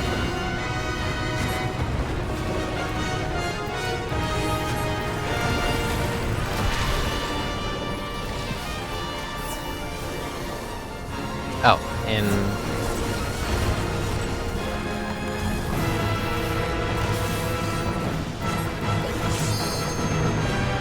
That alright.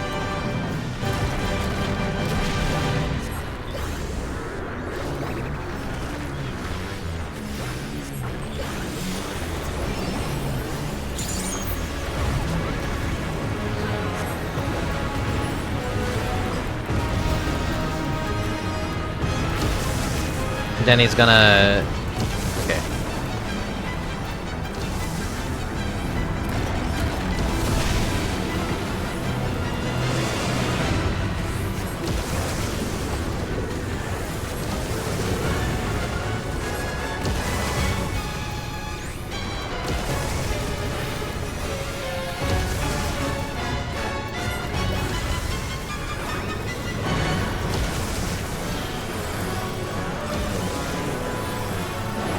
This part's gonna be a bitch to deal with on Extreme.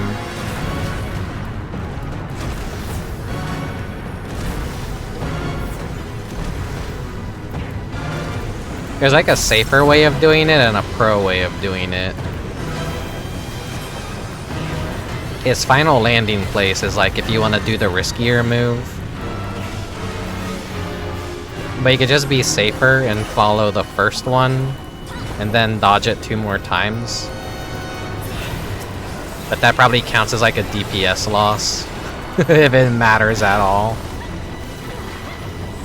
People say the extreme trials are just like casual content. I don't even do extreme trials because I just don't give enough of a fuck. If I had like 7 other friends that wanted to do it, I'd be like, yeah, sure, but finding parties of randoms is just not something I really care to do in MMOs at this point.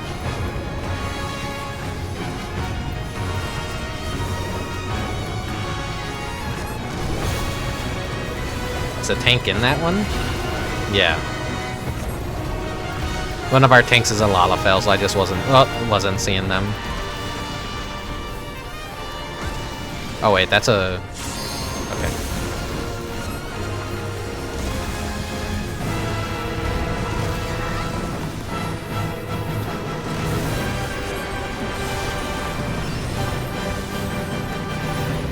This should be enough. Just barely got me. I think yeah, that one extends a little bit too far.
Hey, give me my scales.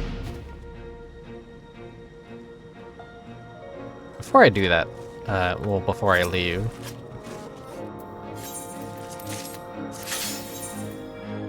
Character configuration, what is it? General. Skip back, previous viewed, cutscenes. There we go. Now that should just automatically skip every time I enter.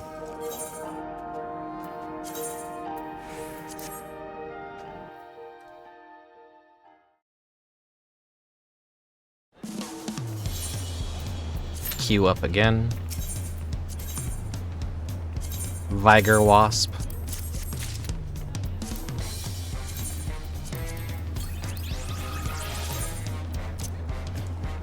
Thought to have arrived from another world, this variety of wasp is unique for hoarding nectar in its impressively large sac on its abdomen. In its native land, it primarily harvests the nectar of Vitalilies, whose healing properties make the creature sought after among seasoned hunters out in the wilds.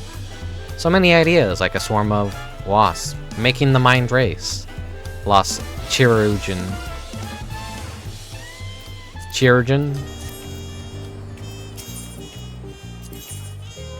Let's see.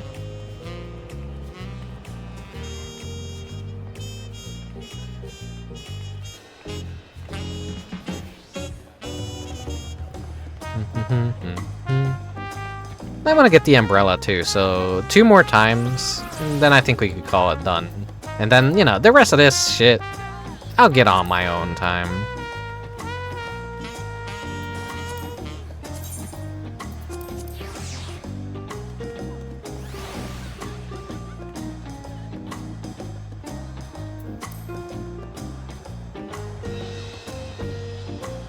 Sometimes I think Capcom gets a little too confident that, you know, it was really good that Capcom saw PC gaming and has been very supportive of PC gaming. But at the same time, the optimization of their games and how heavy they run now are kind of like a completely different barrier. I really loved Capcom during the times of the PS1 and the PS2 and the GameCube and, you know, Nintendo 64. The games weren't heavy. They were fun, they were experimental, but it seems like a lot of the stuff they do now is like way too high fidelity. Monster Hunter, Resident Evil, and Street Fighter are all such heavy-ass games now, and ultra hyper-realistic looking graphics. I'm not sure I really like what they're currently putting out, unfortunately. Because their entire spirit as a company was... Their games were high quality, and visually they looked good. But they were also very stylized, and I don't know, I feel like this generation of Capcom has really kind of tried to push out of that. Their stuff is no longer... Well, it's been happening for a long time. Their stuff isn't really as stylized or cool as it used to be, in my honest opinion. But, yeah. Monster Hunter was always a series that... The early games didn't really look good. And I think it found life on handhelds because it wasn't going for high fidelity graphics. It was basically all just gameplay. The graphics were very secondary. And yeah, no, I feel like making something that requires top of the line consoles and PCs to play is a massive misfire. Because that just means the people that are the fan of the old installments of the game are kind of no longer able to participate in those games unless they have a PS5, unless they have a high-end gaming PC. And I could barely stream within a fucking Unreal Engine 5 game. Playing a modern Resident Evil or a Monster Hunter, even for my PC, would probably just kill everything. So yeah, that's like unfortunate. I could always enjoy their older games though, you know? And I'm sure there's a lot of people out there that still just play the older Monster Hunter games and don't participate in the newer stuff. I think Monster Hunter Rise for the Switch did pretty well.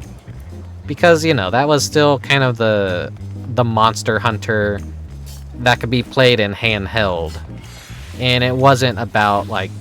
Monster Hunter Worlds was for the Super Gamer PC fans, and Monster Hunter Rise was the solution to, hey, we still want a Monster Hunter that we could play on our cheap handheld. Or, you know... Switch is a hybrid console. It's handheld and it's a home console, but it wasn't high fidelity. And Rise did eventually come to the PC via Steam release, I believe, so... You know. It's very accessible. I don't like when these video game companies focus too much on, hey, we gotta make like a AAA game. Yeah, at this point, it's more like a quadruple or a penta A game. It's too excessive. There's too much. I don't know. I'm not sure. I'm an old gamer. Just give me the old stuff, please. I don't need the new stuff. I don't care about graphics as much as some people do. But I guess there's definitely brain rot that takes hold of younger generations, and they see an old game, and they go, ew, this doesn't look good, this looks old. They know nothing about art style. They know nothing about art direction. Those are gonna be the same people that think AI is the coolest shit ever. They don't understand. They just don't understand. Good art direction will always outweigh graphical fidelity. I mean, Final Fantasy XIV is a super fucking old game. It's like PS3 graphics still, but, you know. There's some good art direction to be found here. At this point, though, they've retired the PS3 version, and I believe it's the PS4 version. I don't think they've discontinued a PS4 version, but you know, at minimum, at least, the the graphical fidelity here is that of a PS4 game, essentially. Focus, thank you for the raid. I'm not doing anything super exciting right now. You were playing Final Fantasy. You're still on Final Fantasy V, right? Hello. Have you done? Have you tried out the Monster Hunter collab yet, Colcus? Hello, that guy from somewhere. Honestly, once we hit 8K games, there's no reason to go higher resolution. I always thought 120 Hz standard was the right evolution after 1080p standard. Yeah. We're in the final stretch, just farming XP, and then you can move on to 6. It's gonna be funny seeing you finally play a Final Fantasy game that's 3D. It's gonna be like a shocker, because you've been going through the first 6 games, and so once you hit 7, it's gonna be a drastically different world. Do know if you want the authentic experiences, though, you're gonna like probably have to use fan patches on the Steam version. And when you do reach Final Fantasy IX, like a lot of the Final Fantasy games on Steam are they're kind of ports of the mobile versions of the games, so fan patches are kind of required to fix that up a bit. Or if you wanna play the game the way it was originally intended to on the PS1, get yourself a copy of the PS1 version, and you won't have to worry about any of that shit. Right now the queue's taking quite a while. We're at 9. We've been waiting for 9 minutes, 11 minutes. I guess I'll do this. You're a ninja. Look at how cool the weapons for ninja are. Let me show weapon. This is the ninja weapon right here, Cole. Look how cool it is. And then I,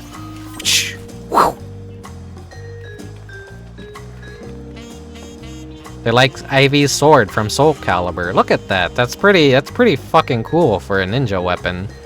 When you sheath it, they turn back into the normal blades. I love like dangly whips that are like serrated and bladed.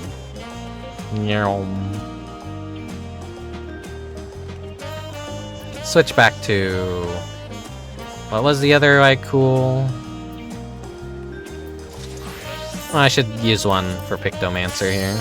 Oh. Here, let me like do this real quick.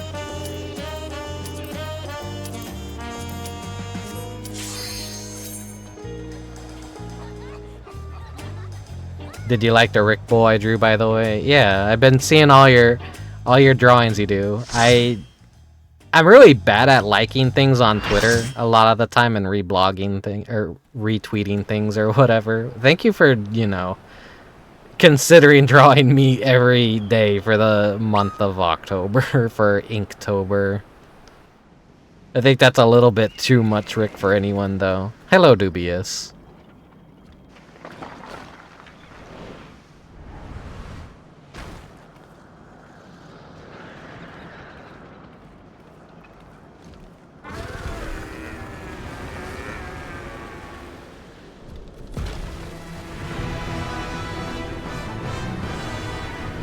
This one is like very different from the Rathalos fight. I'm gonna like kill him 2 more times. That includes this run of him.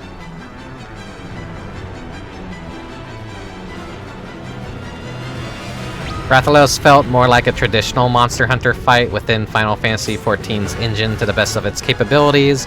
Well, this one feels more like a traditional Final Fantasy XIV fight. He has some choreography to him, but he's not like the Rathalos. He is just normally tankable. I just don't know about the Extreme, though. I wonder if the Extreme is 4 players or 8 players.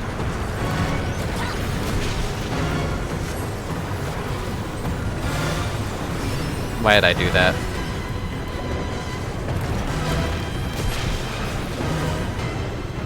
I'll get my cast speed bonus now, because I have to lead my ring.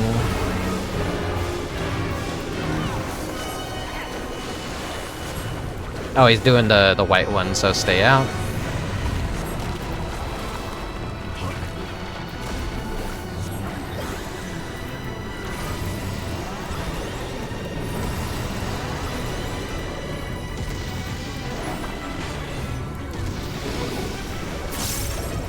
This one, he's gonna knock anyone back in the middle, but we gotta go in.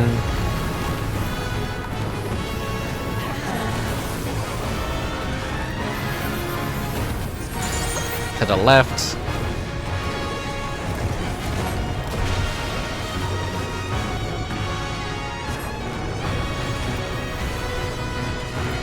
Let me paint my motifs.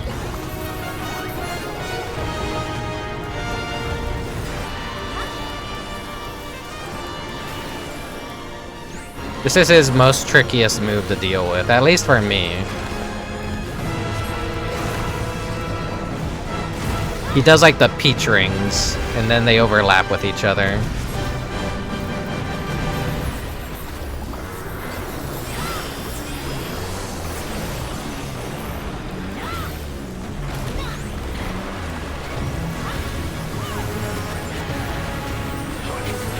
It's winding up his left.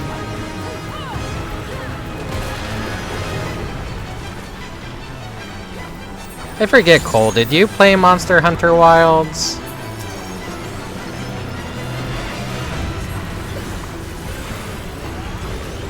Is anyone even gonna still play Monster Hunter Wilds after they force everyone to upgrade to Windows 11? That's actually something that I think could potentially kill the game.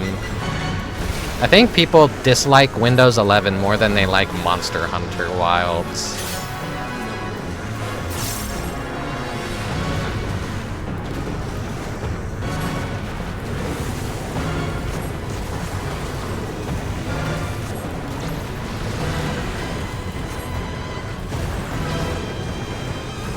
The PS5 version will still live. Hello, Orbert. Sorry if I've missed any hellos, but as you can see, I'm fighting monsters right now.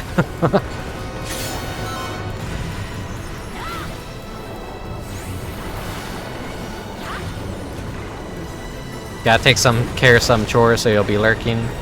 Yeah, feel free to lurk and take care of post-stream stuff. I won't be streaming much longer, but thank you for the raid. And, yeah.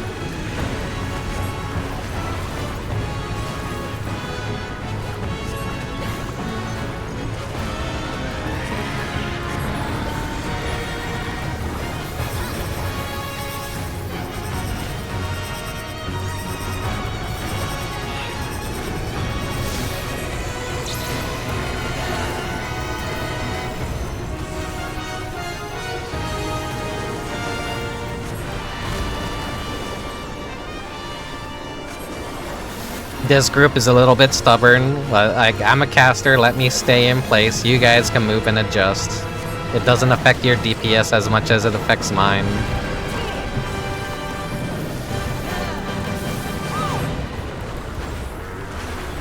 Let's see.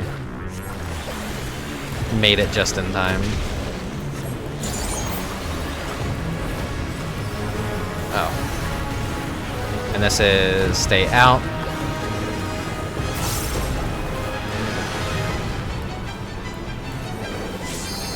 They could just hang out over here.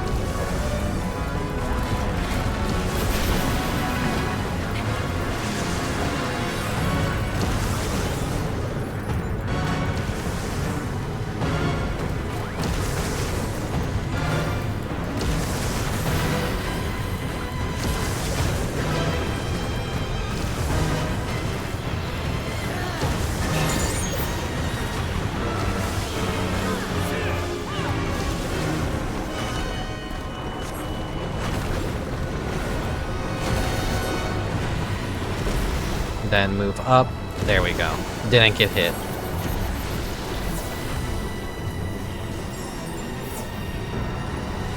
What are you doing? Have I seen that before? It's like, that's his, I guess, frontal. He could do like a tail swipe from the back, and I don't remember if I've seen him do the front attack yet. Probably have, I'm probably just too stupid to notice.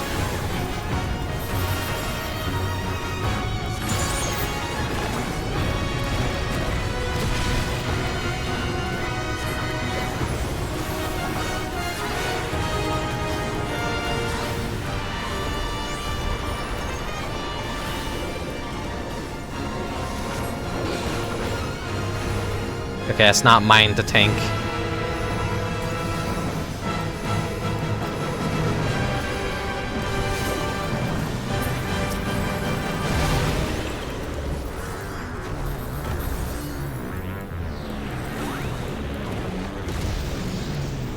Oh, I see, the towers for everyone to... Okay, those are what crystallize into the bombs.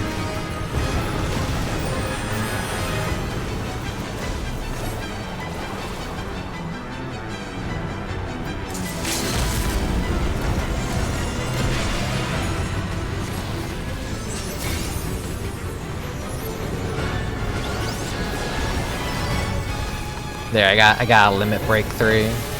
Ugh.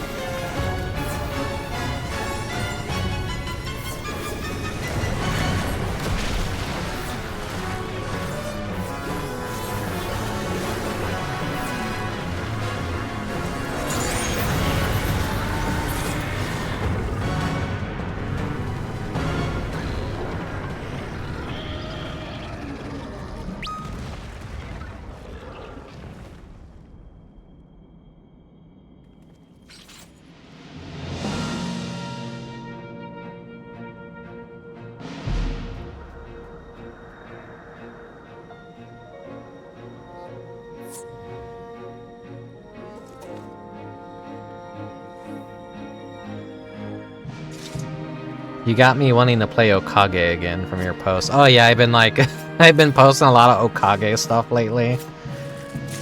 The action figures that I wish I could go back in time and collect when they were cheap and not like thousands of dollars now.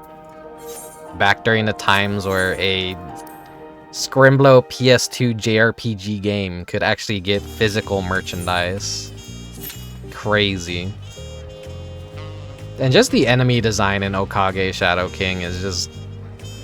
It's excellent. It's amazing. Cute little fellas.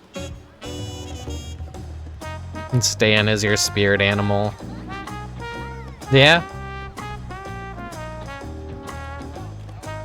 He had that, like, early 2000s edge to him. Before anti-heroes were, like, very popular.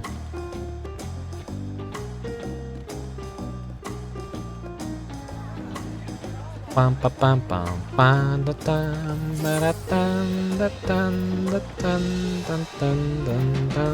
was really afraid for a second that I didn't carve my scales, but I remembered.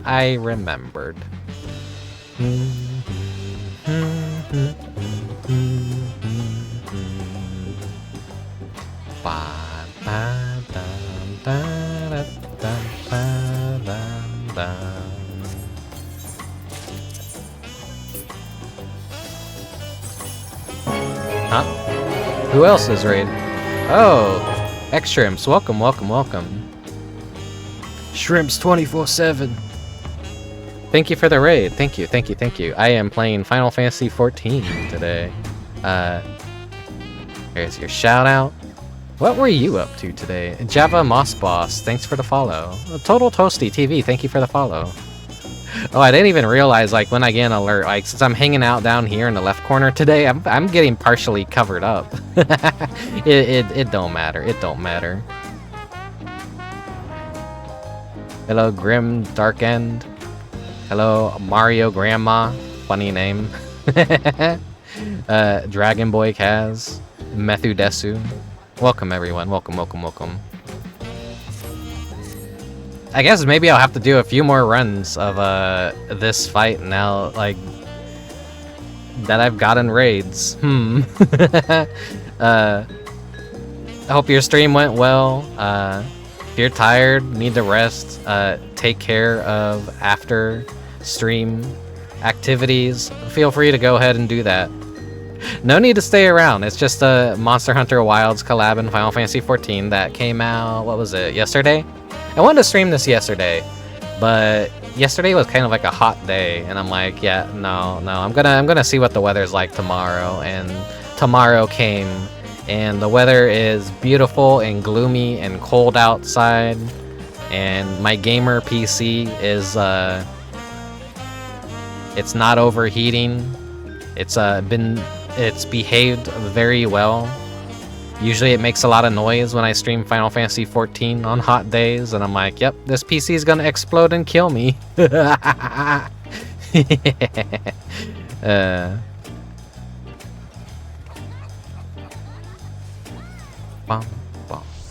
would normally be playing some, you know, it's the month of October, it's the Halloween season. I would be playing something more festive. Recent streams, Hachishaku, and then Iru were two games that I've started out the Halloween season with. I normally play a lot more classic stuff, retro stuff, obscure stuff that people either don't really know about or either just like has their cult classic status that, you know, weirdos like me love games like that. Hachishaku, though, was a modern shitpost. What a game. What a game. I won't say anything more. We unfortunately have to do the boring thing because this is a MMO and wait in a queue in order for me to fight the boss. I once had a power source burst during a stream. Don't say that! That scares me. That scares me. I'm not prepared to handle a fucking exploding PC. I don't want to be the one that burns the house down.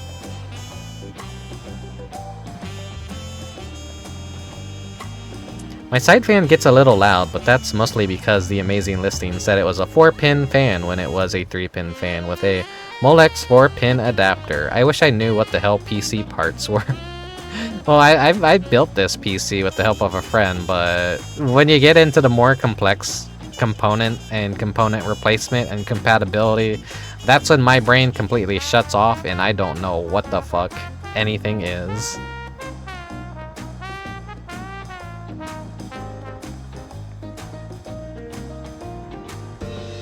Still, the smoke was annoying, had to wait for it to dissipate. It's no big deal, just a loud noise, a small flash and then smoke. Okay, as long as it doesn't catch on fire. Oh, when you were watching a stream. Man, you Brazilians are built different. Your PC fucking explodes and you don't give a shit. You're just like, let me replace the fan real quick. It's like a normal occurrence for you, huh?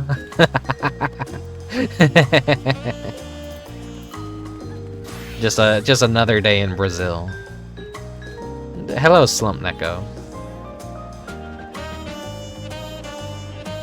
I guess my peanut redeem kind of acts as a nice little, like, hello redeem, I guess. It don't do anything, but it gets me to acknowledge whenever someone redeems it sometimes. I don't know.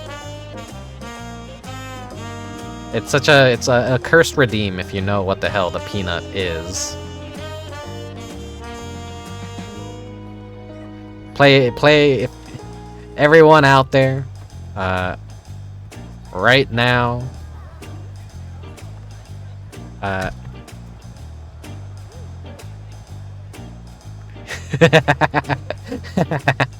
here you go, everyone. Go consider playing Sayako, Giantess Dating Sim, and then you'll learn why I have a peanut redeem.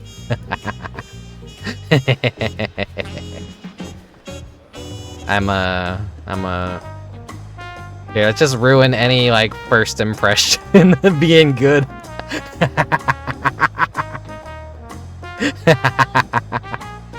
Welcome everyone. I'm a little bit of a freak here as well.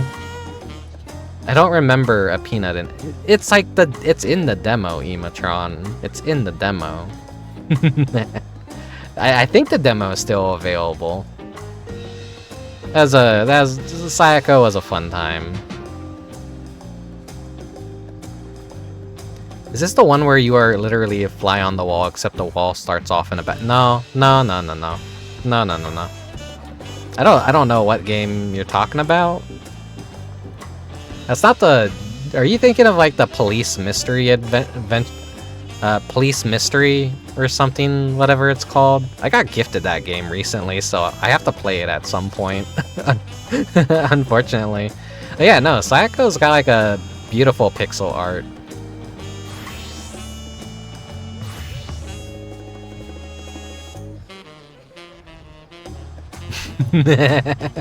Goated for that recommendation.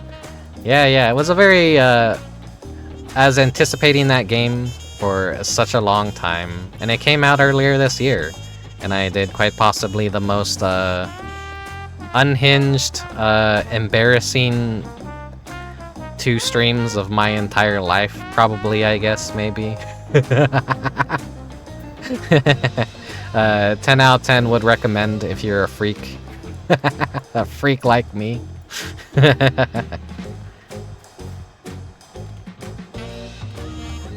No, I think the whole objective of the game was just to avoid getting swatted at as a mosquito. Definitely a Giantess Skink game. I don't know, if you're playing as a bug and you're avoiding getting swatted, I think that's not a Giantess game. I think that's just a bug simulator. Sorry to be a fucking freak. Sorry to be a fucking freak. Why did I start talking about Sayako again? Right, the Peanut Redeem,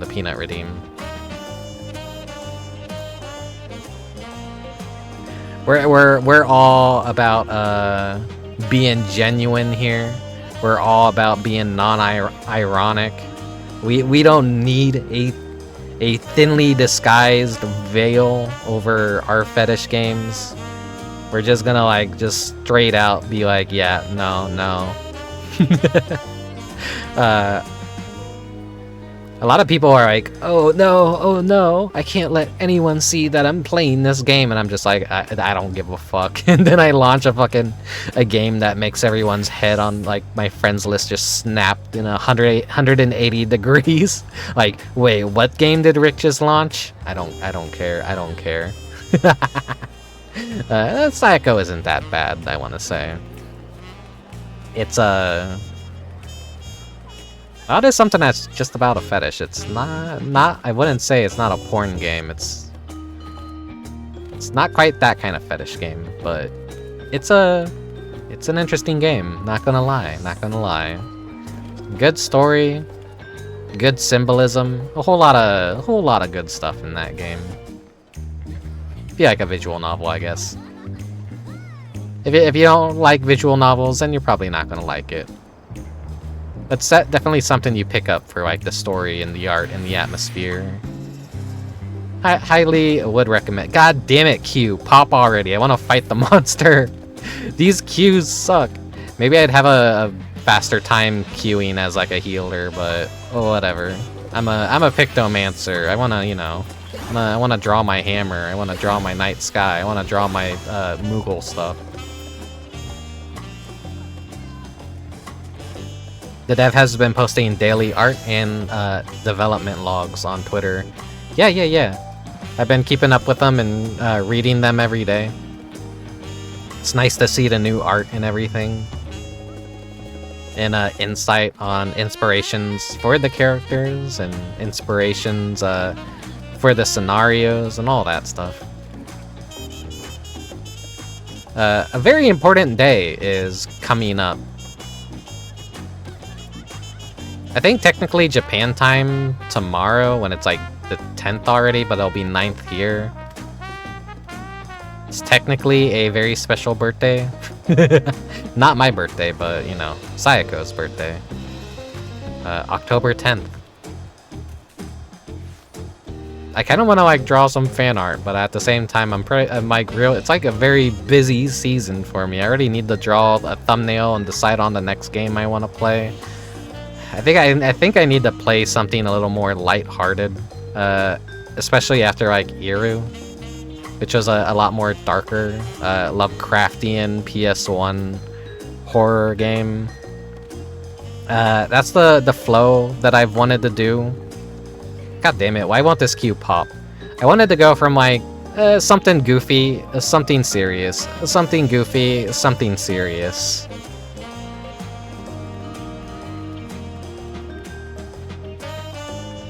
Sorry this is taking so long. Thrilling gameplay, I know. Waiting around in queues as a DPS. But hey, we got some nice jazz. We got a pretty environment.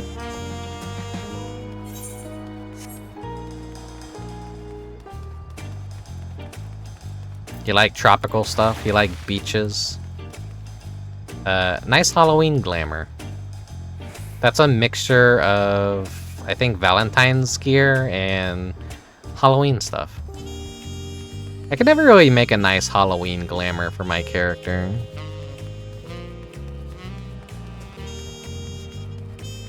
May I throw out a game idea?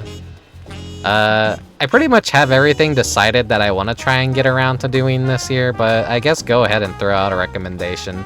I can never guarantee that I'll take recommendations, because I have approximate knowledge of most video games out there. But, yeah.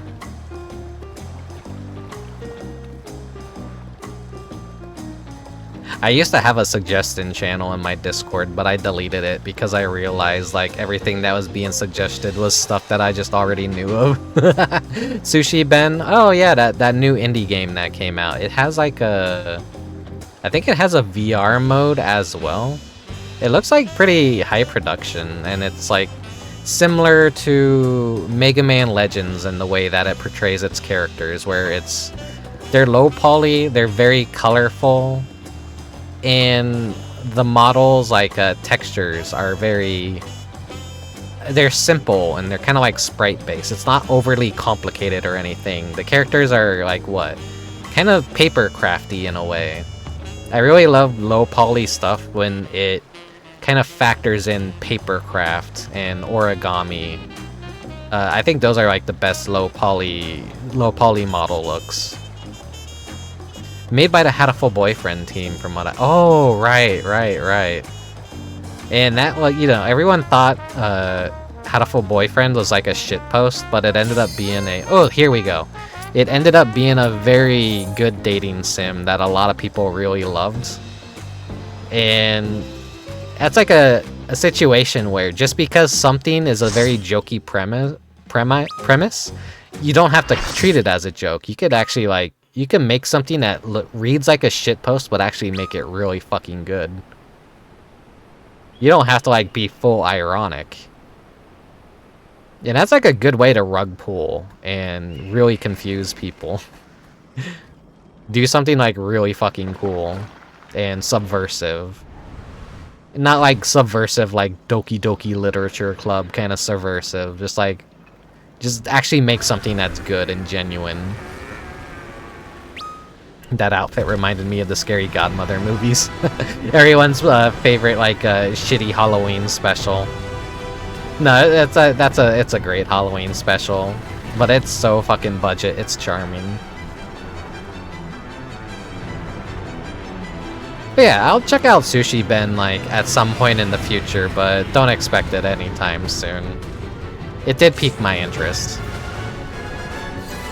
All right, welcome to the main show, everyone. This is oh shit.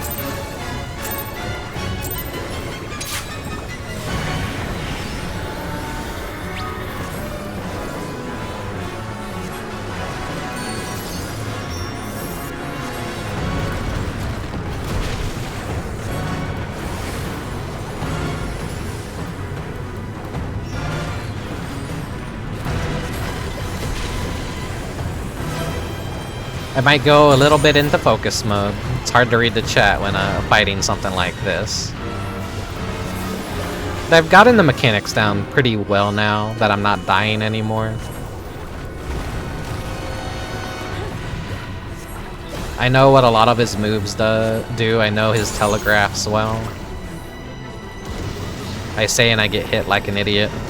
That one throws me off because it's like double the size of the smaller waves that he does eventually. This is out, then in.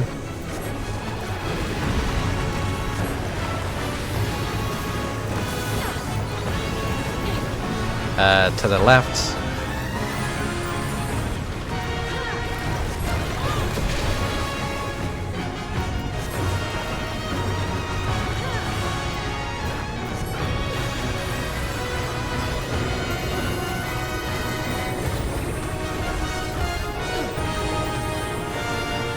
Then he does his thing.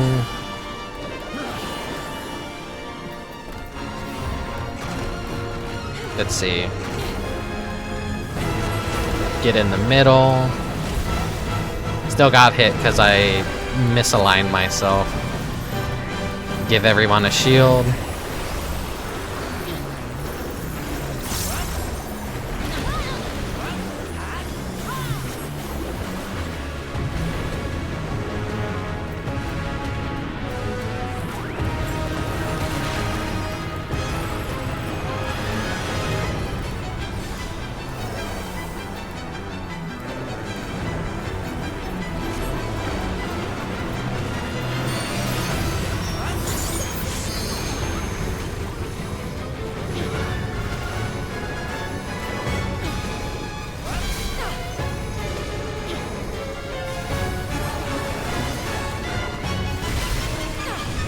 These are the tiny little bomb crystals. I could kind of like stay here. Maybe. Yeah, this one's, okay, I see.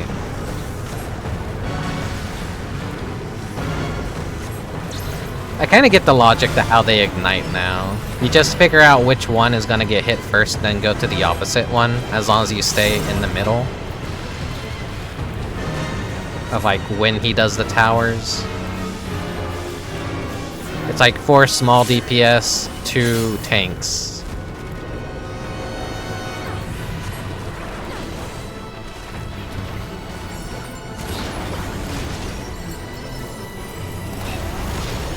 Oh.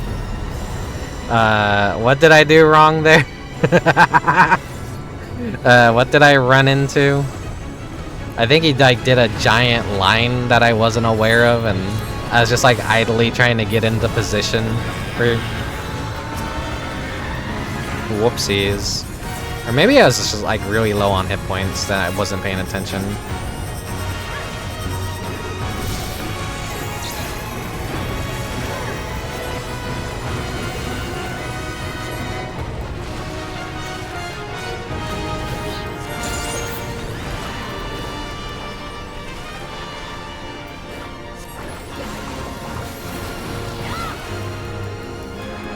Okay, this is out then in.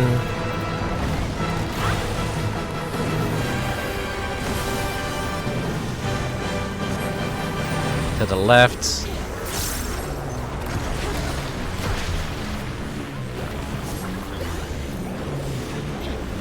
Then stay out.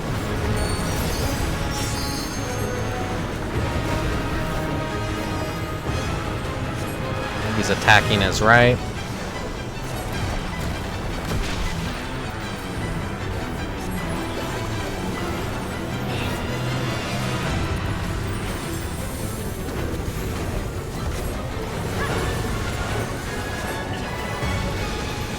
Do the wave.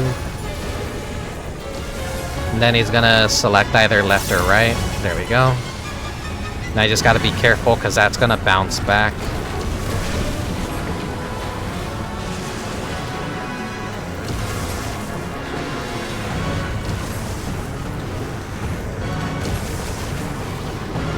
He does like something more.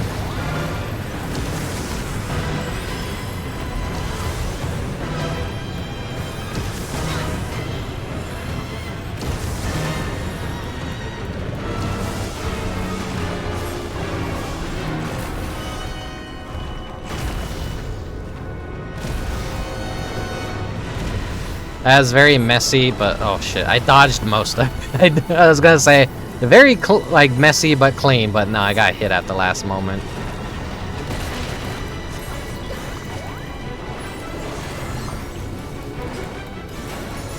Part of me wishes they didn't drop this content at the same exact time as they dropped the new deep dungeon. Because, what is it called? Pilgrim's Traverse? That's out now. But 2 forms of very grindy content right as October began. It's like they hate me. They don't want me to, like, have a good Halloween season. But there's also the FOMO of, like, when are people gonna finish this content and not do it anymore? Am I gonna miss the iron while the iron is hot kind of deal?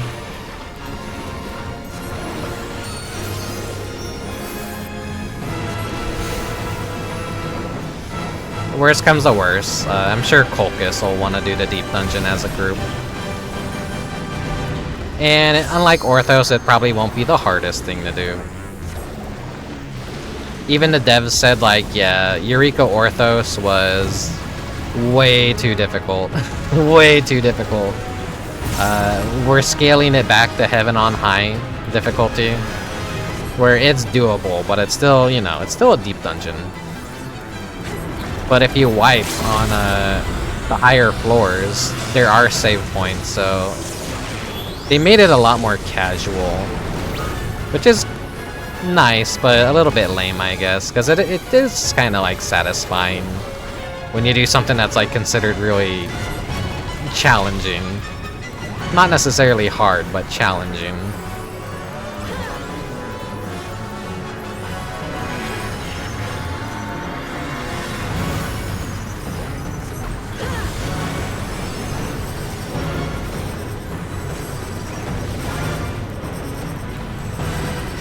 Nope, I'm losing out on my casting, but...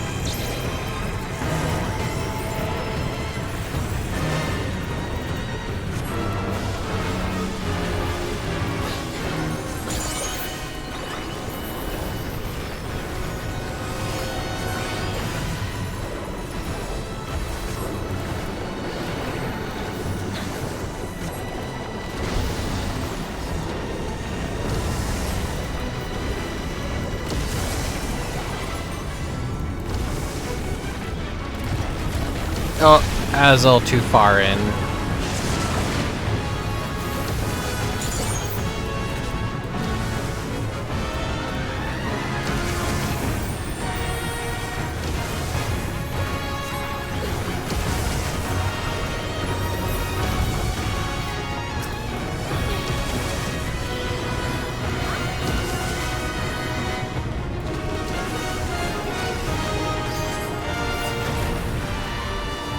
Right, this is gonna be a messy dodge sequence.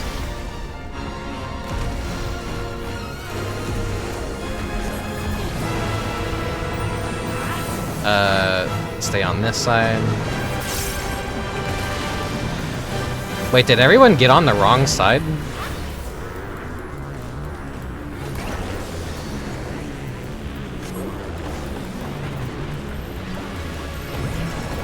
He's so low. I can't even see where everyone's stacking. Okay, get away from that side.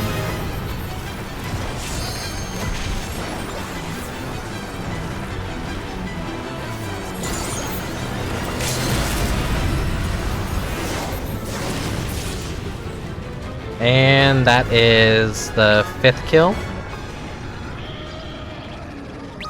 So I can buy the umbrella now.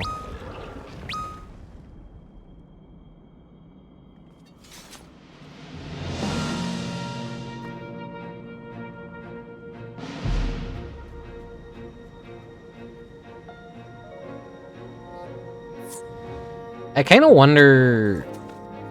Okay, I'll talk about this when I get the reward. Carve my scales.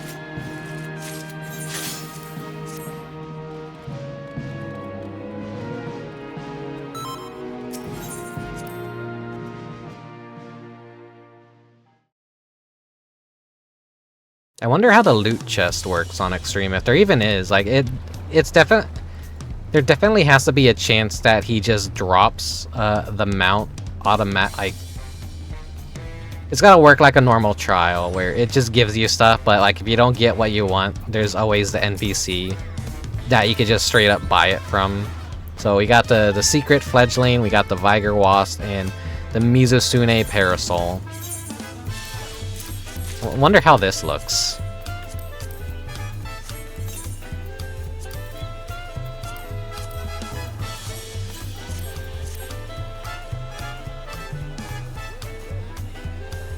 What's the Mizusune? Is that like the bubble dragon?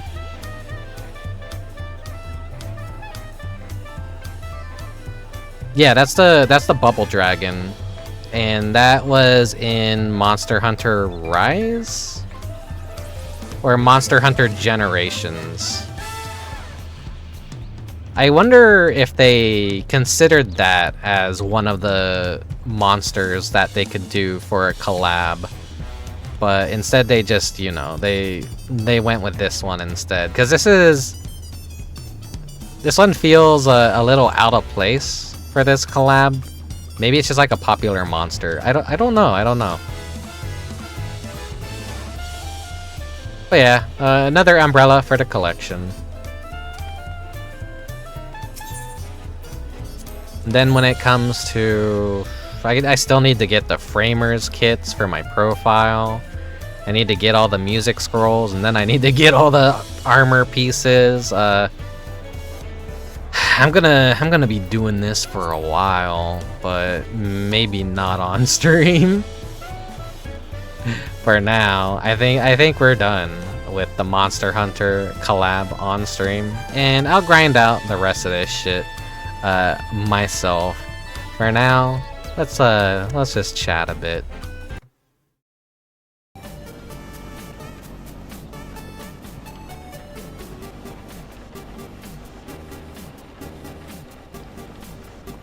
There we go.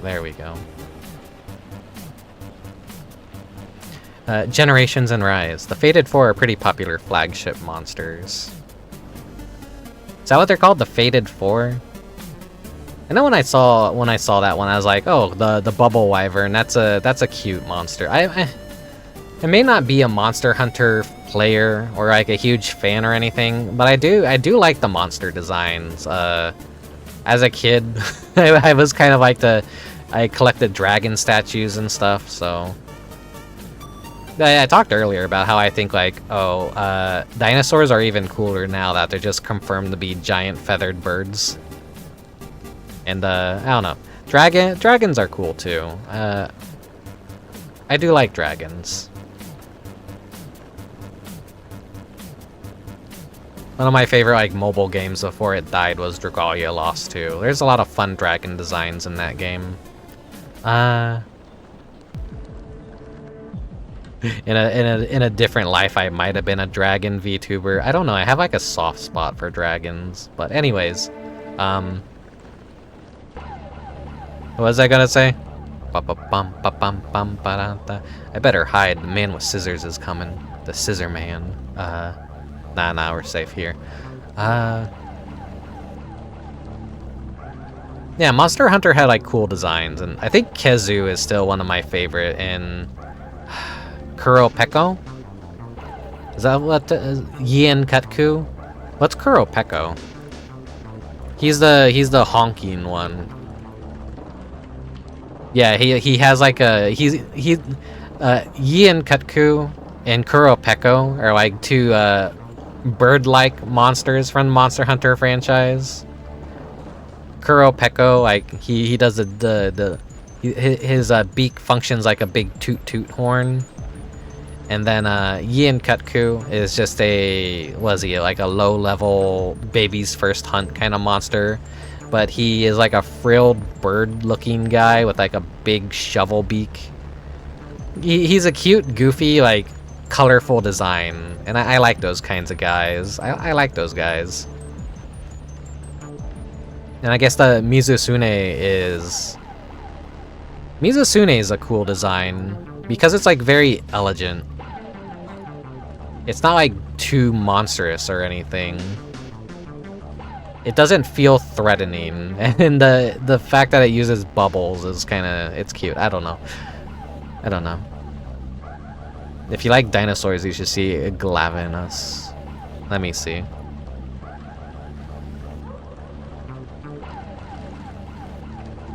He looks like a more colorful version of the giant pickle. I forget what they called a giant pickle. I like that I like that this guy just has a giant ass fucking sword tail. That's pretty cool.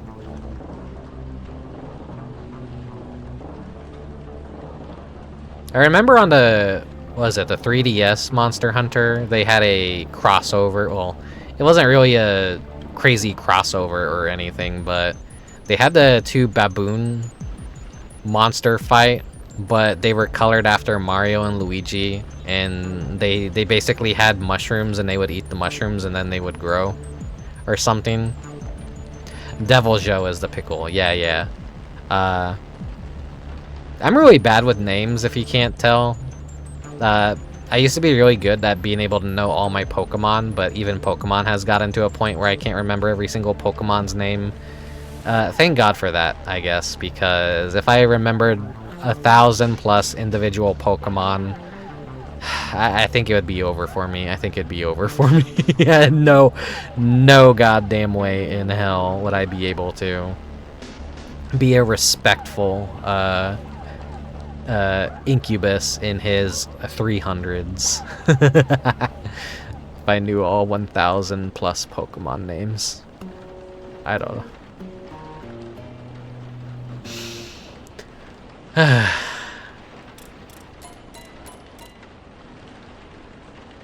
We have Pokemon Legends ZA also coming out this month. A lot of really bad releases. I mean, bad timing for releases this month. Every year when I stream, I love Halloween for like, it's like, alright, I have tons of games I want to play during the Halloween season. And then if something big that's really hard to ignore comes out, it's like, well, shit. Now I gotta wait.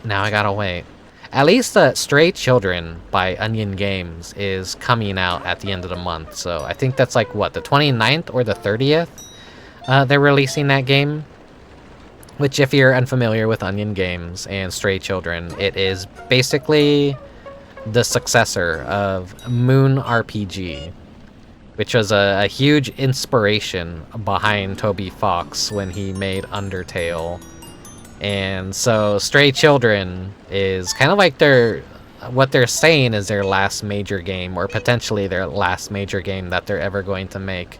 Which will be sad if it's true. I hope they continue to be able to make games as long as they want. I hope Stray Children does well enough that they don't have to completely give up on making games. But they will give us a Rule of Rose and Tulip port eventually once they wrap up the release of Stray Children, I'm pretty sure. So maybe in 2026 or 2027 we will finally see an affordable re-release of Tulip or Rule of Rose, whichever one comes first. I'm thinking they might go for Tulip first, but maybe Rule of Rose? I don't know. But it's always nice to see something that is a very rare older retro game getting a re-release where it is a lot more cost-effective and you don't have to rely on emulation in order to enjoy it, because Rule of Rose has been notorious for being that game. You go to a retro game shop and you see like behind a glass case for $800, and then they found an entire shipping crate of it, so that probably like devalued it a lot. But that was like way back because there was a satanic panic about the game and misunderstanding about the game, where Europe caused a...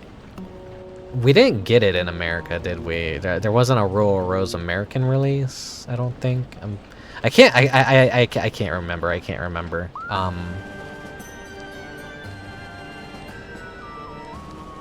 But yeah, there's just a giant shipping crate full of new copies of Rule of Rose that was discovered a while back, so that's kind of like funny how that worked out. My wallet is crying. Absalom is tomorrow, and then ZA next week. I don't know what Absalom is. Let me search that up real quick. I'm forgetting. It sounds familiar. What studio did this? None that I remember. Looks like it has a really cool, interesting style, though. I could definitely, from what I'm seeing, it looks very inspired by Hellboy. It's got like a cool, like a comic book look to it. Very like super dark, but super saturated at the same time. Like I said, like the kind of like Hellboyish in style, but not so heavy on the shading and darks. But the darks are still there, that they create a really nice contrast. Yeah, I'm a Hellboy fan. I got a lot of the books. I also have a lot of BPRD books as well, which is like the follow-up. But yeah,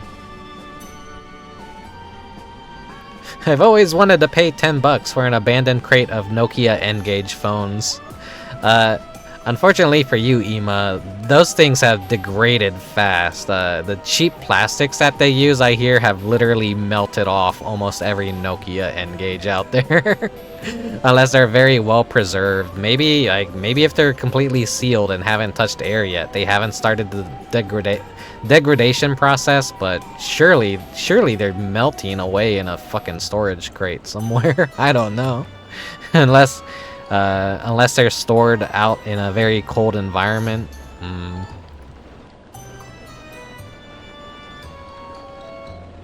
Alright, well.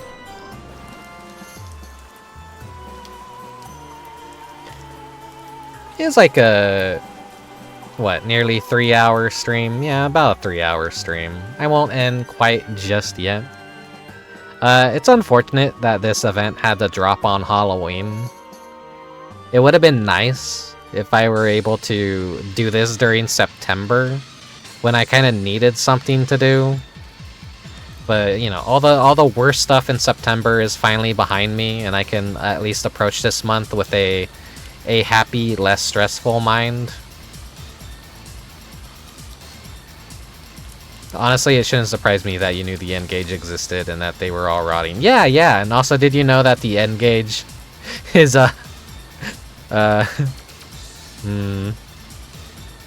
Did you know it's like designed to look like a Goatsy? Look at the design of an N-Gage. It's the Goatsy handheld. If you don't know what Goatsy is, definitely don't Google it. Don't Google Goatsy.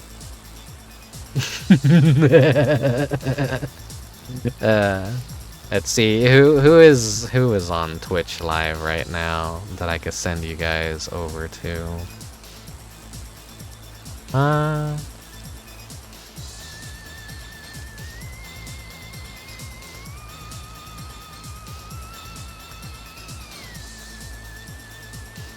Oh, okay. I see something really good that someone's playing right now. What are the other choices, though?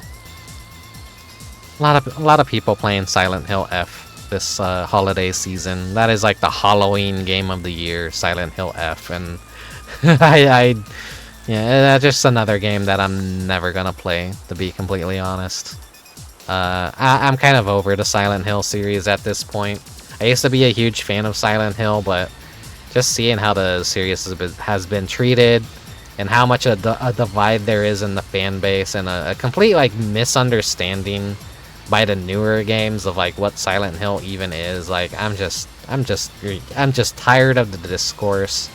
I'm tired of like the tourists that, like, you know, huge Silent Hill fans excited to play Silent Hill for the first time, starting with the game that totally isn't just a unrelated game that they slapped Silent Hill onto so that it would actually sell, because a Japanese-inspired action horror game, if it didn't have the Silent Hill name, probably wouldn't have sold as well. I have this theory that Silent Hill F is not actually a Silent Hill game, but a game that is completely unrelated to Silent Hill. But yeah, the fact that Konami, out of like all these companies, decided to greenlight so many Silent Hill projects at the same time, when most game companies now can only afford to greenlight one game in any of their flagship IPs, and that's the only game you're gonna get for at least maybe half of a decade or even a full decade. That's kind of where we're at in the video game industry, but either Konami has a shit ton of money that we're not aware of, or they just decided like, yeah, no, here, slap Silent Hill on it and it will sell, and so we got Silent Hill F.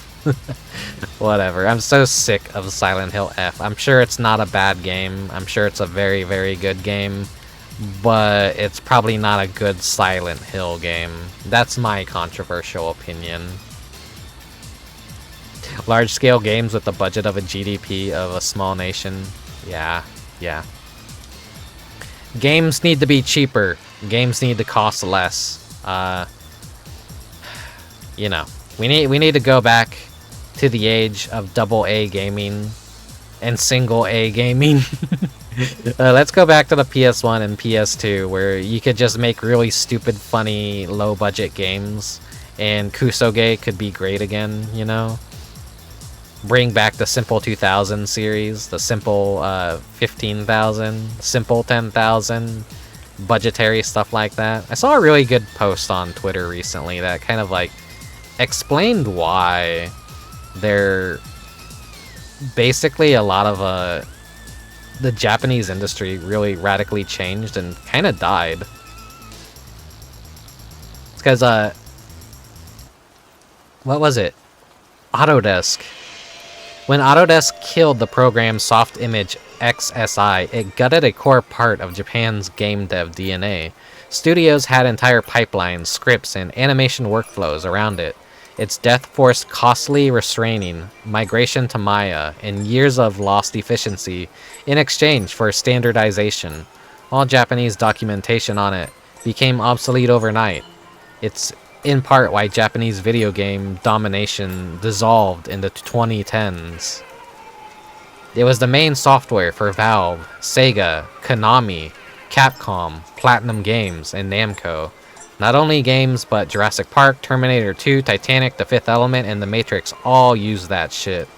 Autodesk basically bought the software only to destroy it, wiping out its competitor. So that explains, that's like putting a lot of my frustrations to a proper cause, and then it makes me realize like, oh yeah, that's why video games have a very completely different vibe now, you know? It's like everything is just fucking Unreal Engine now, and I don't like the feel of Unreal Engine games. That or Unity. I don't know. I just bring back the way video games used to feel during the PS2. That's really my favorite game feel, is just from that era. Things were a little bit clunky. Things were a little bit scuffed, but they had a lot of charm to them.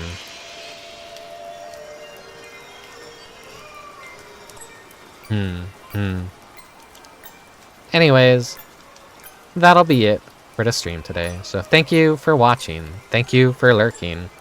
Colchis, X-Shrimps, thank you very much for the raids. I hope you guys like this small peek into Final Fantasy XIV and the Monster Hunter collab.